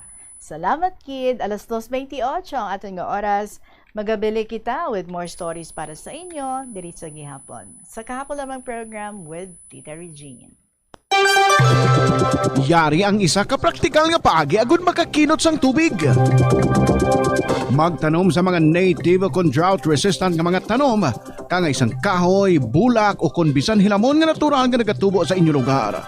Ang mga tanom nga ini ay naka-adapt na sa lokal nga klima, ulan, kagduta, gani hindi na kinahanglan sang tuman kadamo nga tubig, agud bunyagan sila. Ang mga native nga tanom ang mas praktikal kung ipaanggit sa imported o kung high maintenance species. Makakinot ka na sa tubig pang bunyag, mas mapataho mo pa ang palibot. Ini nga pahanumdom ginadulong sa inyo sang Flow Water Resources Incorporated, watering the seeds of progress. Kung ginbilin ang computer nga nagaandar bisan wala ginagamit, nagakonsumo gihapon ini sang kuryente. Mas makinot kung ibutang sa sleep mode kung wala ginagamit sang 5 to 10 minutes. O kung i-shutdown ini kung mag-break ikaw sang mas sobra sa 15 minutes. Ang monitor pwede man nga patyon pagkatapos sang 3 to 5 minutes nga wala ginagamit. Sa sini nga paagi, makakinot ang opisina sang dako nga kuryente kada bulan. May kilala ka bala nga mga bata nga mahilig sa video games? Nagausik bala ini sang inoras sa paghampang sang iya ginakaadikan nga games. Isa ka pagtuon sang American Academy of Pediatrics ang nagapahayag ngang sobra-sobra o kon inoras nga pagtiner sa paghampang sang video games ang makadulot sang depresyon, anxiety kag manubo nga grade sa eskwelahan. Suno sa mga eksperto, halos 9% sa kada 3,000 ka mga elementary students sa kada pungsod ang makabig pathological o kon addict sa paghampang. Makabig nga pathological o kung addicted ang isa ka estudyante kung nagaapekto na ang paghampang sa iya nga pag-eskwela. Dugang pa sa among nga pagtuon, ang ka-addict sang isa ka bata makapabudlay sa iya sa pagkontrol sang iya impulse. Kaangot diri, ginpanugyan nga dapat hindi magsobra sa isa ka oras kada adlaw ang gastuhon sang isa ka elementary student sa paghampang kag hindi naman magsobra sa 2 ka oras ang isa ka high school student. Mag-observe sang maayo nga load and cargo management sa salakyan. Ang kada 100 kilograms nga unnecessary load, nagapataas ang fuel consumption tubtob 0.5. Diri naman kita sa pang Friday naton nga letter sender. I'm talking about crying mothers and the Sugarlandia of Iloilo. Dearest Inday Regine.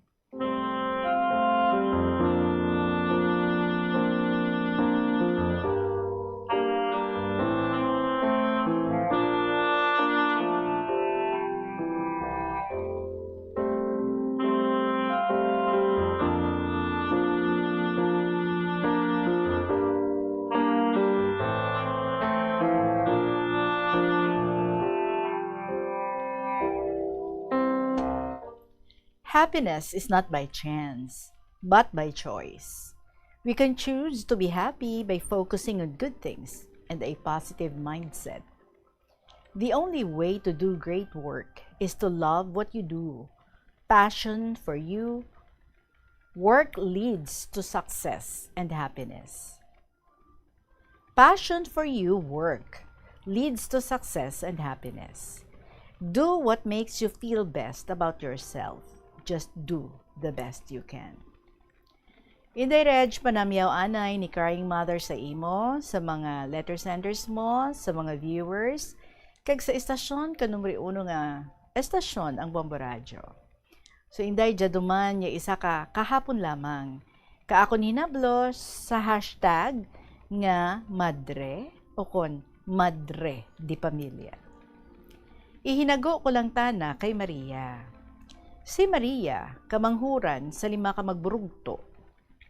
Natawo tana sa miserable nga kaiwaton sa pangabuhi Inday Reg. Naganto si Maria bisan waay ti allowance pakadto sa eskwelahan. Handom ni Maria nga makakurso.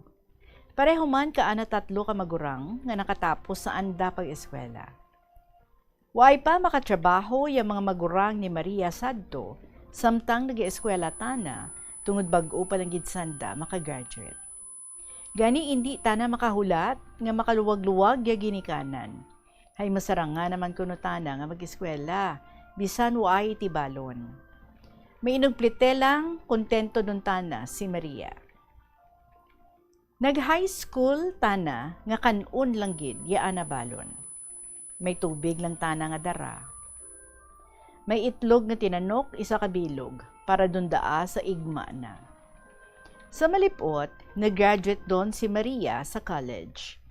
Kag sa sobrang nga pagbatas, pagsakripisyo, natapos ni Maria yaan na kurso nga Bachelor of Science in Elementary Education.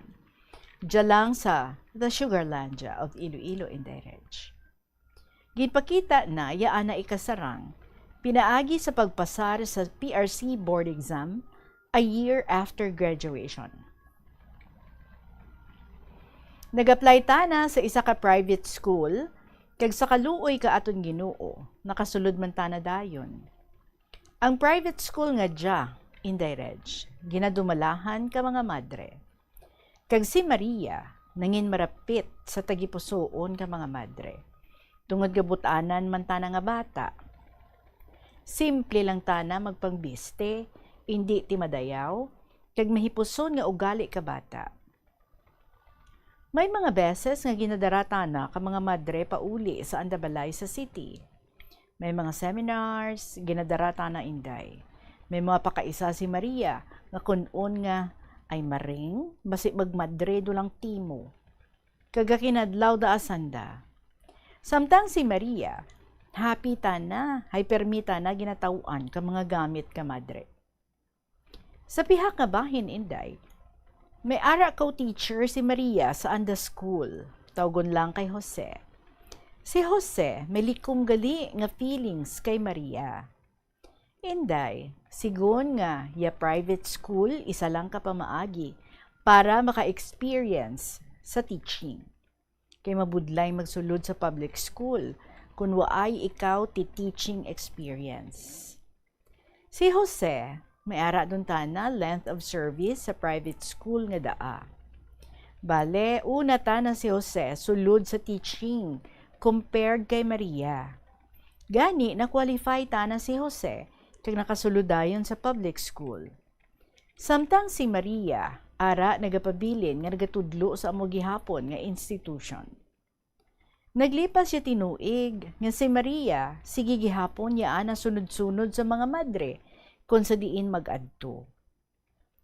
Tagabitbit kadara si Maria kag nag-isip ya mga bugto kag ginikanan basi matuod magsulod sa pagkamadre ya anda bata.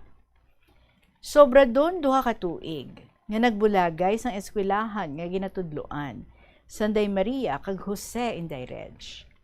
Nakibot ya tanan sang isugid ni Maria nga may relasyon sanda ni Jose. Nga abi gani kaiban nga co-teachers nanda nga atong isa nanda kaimaw amuyan ang girlfriend ni Jose. Kay man kuno medyo marapit man sanda sa tong isa ka teacher. Kag si Maria kuno hipos-hipos lang man tana pero ya ending gali nga may plano dun tana magpakasal si Jose kag Maria. Inday Regine, ang kapalaran sang tao daw magic lang kun kaisa.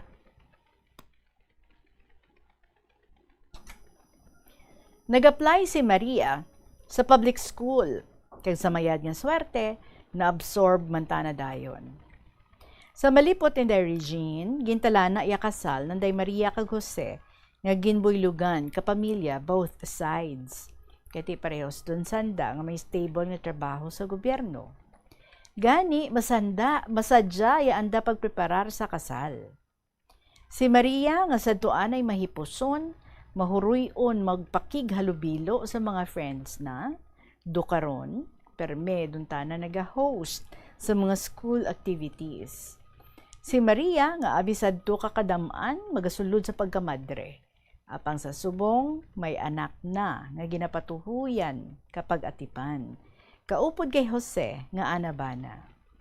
Inday Regine, durugid nga salamat sa imo pagbasa kakasaysayan ni Maria. Ang ako ni hinablos nga nangin madre di pamilya. More power sa imo nga KLP nga ginapamatian gid sang tanan. God bless. Sa gihapon, crying mother of the Sugarlandia of Iloilo.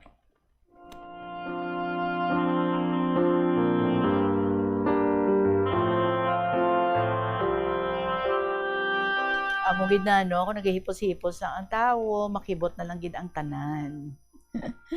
Abi nyo, buot-buot ha, abi nyo kay tiga upod permi sa mga madre, basi kung may magmadre man, may posibilidad nga magmadre man, pay, wala ka mo kabalo, ka-in love manggali si Maria, and so, imbes na mangin madre di pamilya. Salamat kay the crying mothers ng the Sugarlandia of Iloilo sa imong share sa amon sa sininga hapon. 2:39 ang aton nga oras. Magabalik ang KLP pagkatapos ng pila ka mga importante nga mga pahibalo. Kag daw hindi ka makahibalo kung ano ang imo nga unahon kung magtuon ikaw siguraduhang anay nga nakakaon ikaw sang maayo agud nga maka-function ang imo nga utok kung gusto mo ang snacks siguraduhan man nga napreparar na ini antes pa man ang imo study time bangod basi mawili ikaw sa pagkuti sang imo nga pagkaon kag ma-distract ikaw sa imo nga tulunan siguraduhan man nga tapos na ang imo nga olobrahon sa sulod sang balay para nga makalikaw sa interruption kag para sigurado naman nga maka-relax ikaw kung matapos mo na ang pag-review. Yari ang mga importante kag praktikal nga mga pamaagi agon makakinot sang tubig. Sa kusina, magamit sang yahong ukon labador sa paghugas sang mga ulutanon ukon prutas. Magdesignar sang baso ukon water bottle agud gamiton sa bilog nga adlaw agud indi magsigi panghugas sini kada matapos ang pag-inom. Kung aksidente nga may nahulog nga ice o kunyelo, hindi ini pag-ihaboy. Sa baylo, ibutang ini sa mga masitera sang tanom. Kung may bilin man nga yelo o kung tubig sa baso nga ginimnan, tipunon anay ini sa balde agud ibunyag sa mga tanom antes hugasan. Kabombo, yari ang pwede mo himuon agud makakinot kita sa paggamit sang enerhiya. Kabombo nga motorista, paano ka bala mag-apply sang preno o kung brake kung nagamaneho? Likawan ang golpeada nga pag-accelerate kag pagpreno. Ang golpeada nga pag-accelerate kag pagpreno, ang sara nga makakonsumo sang gatong tub-tub 3,700 pesos kada bulan. Samtang, makakinot ka naman sang tub-tub 200 litros. Lahat naman ni Nening Yela ang ating pagbabasahon para sa inyo. Dear Tita Regine.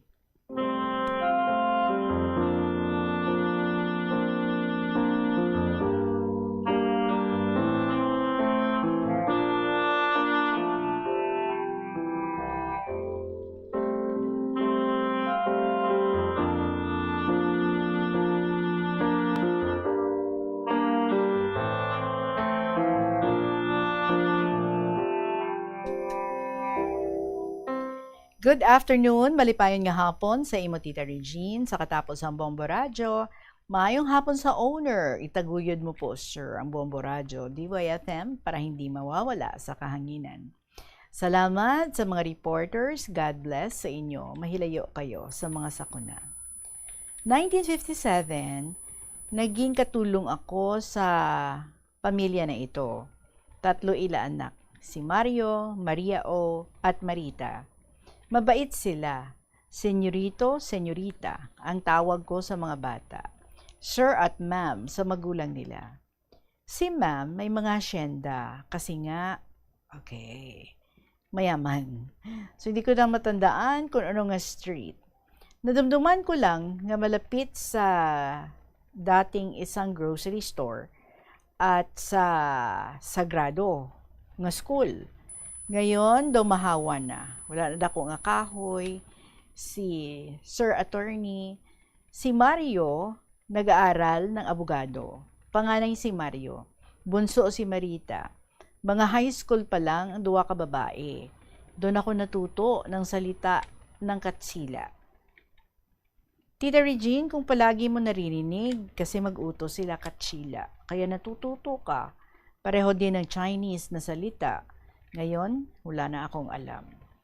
Istrikto si Mario sa mga utod na bawal may tumatawag sa telepono. Ining si Maria O at Marita, mahilig man sa artista. Ang sikat nga artista sadto, si Susan Roses, Amalia Fuentes, Gina Pareño, Marita Zubel, Gloria Romero, at marami pang iba. May pelikula si Susan Roses nga Maruha. Katambal si Fernando Poe Jr. Kay Amalia Fuentes, Prinsesang Kalapati. Katambal na si Romeo Vasquez. Tita Regine, ginaagawan ako kaduha. Kasi hindi sila kalantaw sang sine kung wala upod. Hambal ka nanay nila. Si Nening upod ni Maria O. Kasama ka Marita. E di 3 kami. Una ang Maruha. Hindi mandungan palabas ang pelikula. Sa lumabas ang Prinsesang Kalapati, 3 naman kami. Ina ang buhay ko sa kanila. Tita Regine, nalipat na ako or nalipat na ako. Hindi kayo nalipat. Nalipat na ako kung anong taon nanalo si Gemma Cruz kasi mga listahan ko, Miss Universe, Miss Philippines, ina na si Sir kag si Ma'am, ang 3 ka bata ara sa sala sa Galantaw TV. Ang ginalantaw nila binibining Pilipinas. Paglabas ni Gemma Cruz, sumigaw si Maria O at Marita, "Nening, dali!" So tumakbo ako kasi sa kusina ako, gahimos ng mga pinggan. Paglapit ko, hambal sa pamilya, "Nening, kamukha mo si Gemma Cruz." Natawa lang ako. Hindi na ako umalis sa likod nila. Hashtaging koronahan si Gemma Cruz. Ang nakakita kay Gemma Cruz at makita ako, kamukha ko daw. Wow. So sang bata pa ako, may dagway man. Charot lang, tita. Ang buhok ko mahaba hanggang bewang mula bata. Ganito na ang katawan ko. Tida mo gahambal sang una, Ning. Ngaway ka naman na. Ti sabat ko. Anong ipakaon ko? Haluson gani kami kakaon. Magdagdag pa ako? Tita, iba talaga kung hindi mainit ang trabaho mo. Sa Manila ako, bisan malaway ka, nagagwapa ka. Bisan pulbos lang, manalaming ka, makinis mukha mo, makinis ang balat mo. Pag matanda ka na, wala na ang hitsura mo. Tita, diba nakita mo ako? Diba payat? So dito na lang, salamat sa iyo. Pasensya sa agi ko. Kumusta na lang kaday Lola Amparing, Lolo Dencio? Pagaling ka, Nay Flor, Lo Abraham, tanan ka mo ng mga letter senders. Gumagalang, Nening Niela. Sang Barangay Makalbang, Concepcion, Iloilo.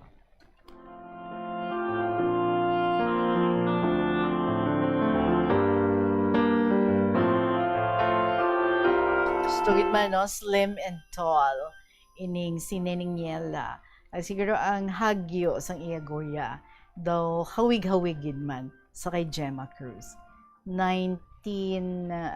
ano siya man? Mga 60s or 74 balaan ko, no? No, 74 si Gloria Diaz.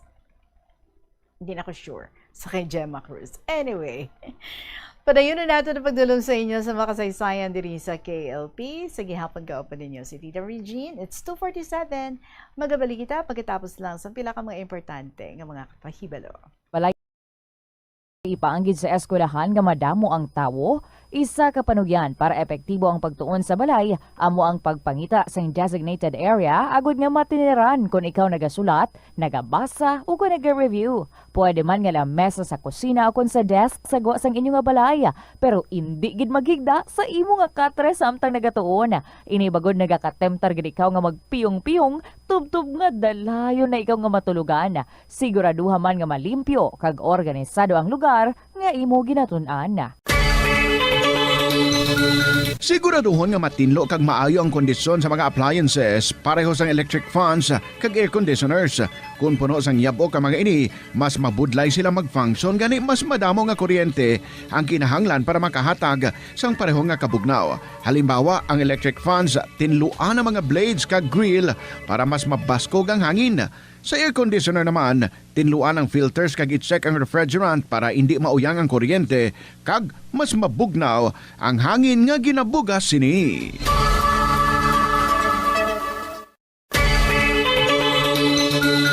I-off ang suga sa wala ginagamit nga lugar. Patsyon ang suga sa restrooms, pantry, hallway, o kon meeting rooms kung wala sang tawo. Mas makinot inis sang sa pabayan lang nga nakabukas ang suga sa bilog nga adlaw. Ano bala ang dapat tandaan sa tion nga magbiyahe agod mangin hassle-free ang bakasyon? Thank you very much, Gid, kay Mr. Google. Si Gloria Diaz, kaya nag-Miss Universe 1969. Si Gemma Cruz, nag-Miss Universe 1964. Okay. Hindi. Asa Miss International siya. Salamat, Gid. Padayon kita sa pagdulong sa inyo sa mga kasaysayan. Ari ang sulat ni Ningne sa Lambunaw.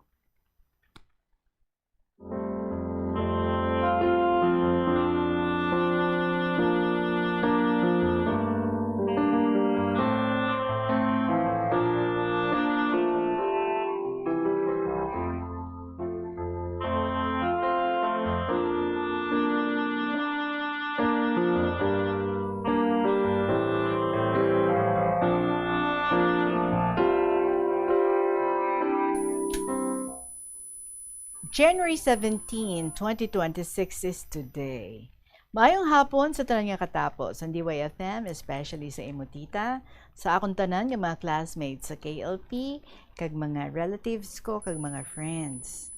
Waay ako sa maayong kondisyon, tungod stressed ako sa akong mga sakit nga nagatuluhaw sa akong kalawasan.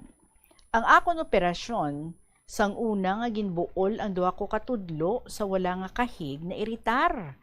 Nagahimo nga katol, kay tingadaan diabetic ako, ti mabudlay, pila na kasimana, sige man gihapon basa na. Tapos na ako ng antibiotic, pero sige pa. Sugin pa x-ray, pagpa-check up ko, tihapaw man lang. Madamo na nga bulong, mga habon, cleanser soap, ointment, sige pagitana. Medyo nakulbaan na ako, kagdugangan pa sa akong operasyon sa na-fracture ko nga bone. Ti-advise ka doktor nga ilisan nanda para kapanaw ako. Paido hindi ako magpasugot. Amuday hindi ako katulog adlaw gabi kapanumdum. So isa pa, din kami mabuol ka amount nga 170,000. Ang iba do gasuya sa amon kay dohrangpon gahikay. Kaya daday may mga siman. Oo, matuod man, pero do gakadlaw, pero gasulod gid sa ulo ko nga magpaumod gid ako. Sige lang. Sa sulod ka ulo kag buot ko. Tianhon mo kay amo jatana natabo kanakan. Dapat isulod mananda nga sa kananda natabo kag suyaan man kaparehos da. Ano man bala pa matsyag da. Sige lang, bahala si Father God sa ila. Kung nanugid man, ang aton mahal nga Diyos lang bahala sa akon. Kag sa akon kabuhi, kag sa akon mangin matabo, pangamuyo lang ako. Please help pray lang sa akon. Sige lang, importante, ginatugyan ko ang akon kaugalingon sa mahal nga Diyos. Bisan way ako gasimba, pay sa online, kag sa DYFM, kon Sunday, over Haro Metropolitan Cathedral by Father Monsignor Oso, mamag-an na akon kaugalingon. Sige lang kaya way sanda kamaan kung ano anda ginahimo. Isa na katuig ako nga na disgrasya, kag birthday ka husband ko, sa December 31, akon January 2, pero way gid ako kasimba. Bale, nagpa-intention, kag may gamay akong ginpang tao sa parehas ko nga seniors. So, amuda bala, hurubaton, nga a little or simple things mean a lot. Sumuna galing, kung tauan mo sanda, bisan gamay lang, hikayan pananda. Dugadura, gana mo mang tao, dapat dapat bisan gamay lang, i-appreciate mo. Di ba lalin sa una, kaamugid man ako kaday pero duha ka tuig, way ako kapanaw, or way ako kapanao. Pero tulad, ginbalik ko. Ti, malawig naman, regards sa tanan, love lots, ningni, sang lambunaw.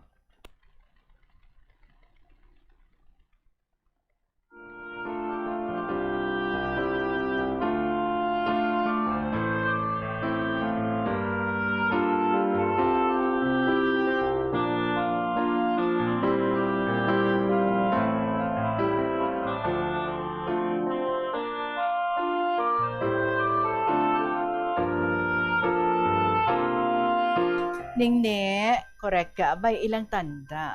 At least sa imo ya halin sa kaibuturan sang imo nga tagipusoon.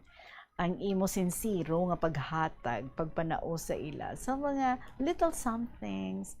Di ko nang iban nga makasay thank you, kag appreciate ang imong panghatag. Be happy. And also, be happy sa gihapon. Sa iban nga daw, medyo kapang suya pa sa imo ginhatag. Hindi mo nami, no? Pero sige lang, At least ikaw, kumbaga, may sinseridad ang imo nga pagpanghatag. So, hindi na lang na paglainis ang buot. Kaya gift ina iya nga halin sa imo nga tagipusoon nga ginhatag sa ila. So regardless ako ano ang pagbato nila sang inang ginpanghatag mo, bahala na sila. Anyway, thank you so much Gid sa imo ningni sa walang humpay nga mga sulat nga imo ginapang padala diri sa kahapon lamang program. Hindi ta maubos in one blow ha. So amat-amat lang. But I really hope that you are better now and naka-decide ka na sang manami nga desisyon regarding sa imo nga procedure nga gina-suggest sa imo nga mga doctors. Kagabay, you are feeling better now, no? Sang sa ini nga bulan nga pagpadala mo sa sini nga letter, pagsulat mo January pati August na kita subong. So let's hope nga ti ma-update mo man kami of what's going on na subong sa imo nga kabuhi, especially sa imong health condition. Sa liwat, maraming salamat kag sa inyo man mga kabombo. Thank you also sa inyong mga stories. Keep on writing stories. And I am inviting those nga wala pa nakasulat sa ilang mga kasaysayan, wala pa nakashare diri sa kahapon lamang program. Pwede gid nga makapadala man kamo sa inyong luyag nga ipalabot diri sa KLP. Ano bala ang luyag nyo man nga i-share na tuhoy sa inyong kabuhi. Pwede gid kung ano ang inyo inagyan, sa mga bata pa kamo, paano ang inyong pagpangabuhi, or pwede man, if married ikaw, kumusta ang inyong relasyon sa inyong spouse? Or maybe, kung paano ikaw, no, nga, nabigo sa mga lalaki da or may mga babae man ng mga nabigo man, hindi bala? For example, may mga nakrasyan man sila pero wala man nag-manifest the same feeling ang ilang nakrasyan, and all other beautiful stories, especially mga significant stories ng mga nagpabago sa inyong kabuhi. You may share those stories diri sa kahapon lamang program. You can email sa bombo_iloilo@bomboradio.info, or you write your stories and then you send sa kahapon lamang program, DYFM, Bombo Radio, Iloilo, Sky City Tower, Mapa Street, Iloilo City. Tomorrow, mag-interview kita sa aton nga winner si Mr. MSS ang Quezon City, and bantayan nyo man ang aton naman nga pag-announce ang aton bago nga winner, Buwas Ina Matabo, August 15, Saturday. Maraming salamat sa inyo. I'll see you again tomorrow. Magasunod na ang mga dramas every afternoon. Ibilin ko sa inyo. Tuyang Ermitanya, Provincial Jail, kag ang Dear Diary. See you tomorrow sa gihapon. Ininyo nga alagad, si Tita Regine para sa kahapon lamang program. Salamat gid. Good afternoon and God bless.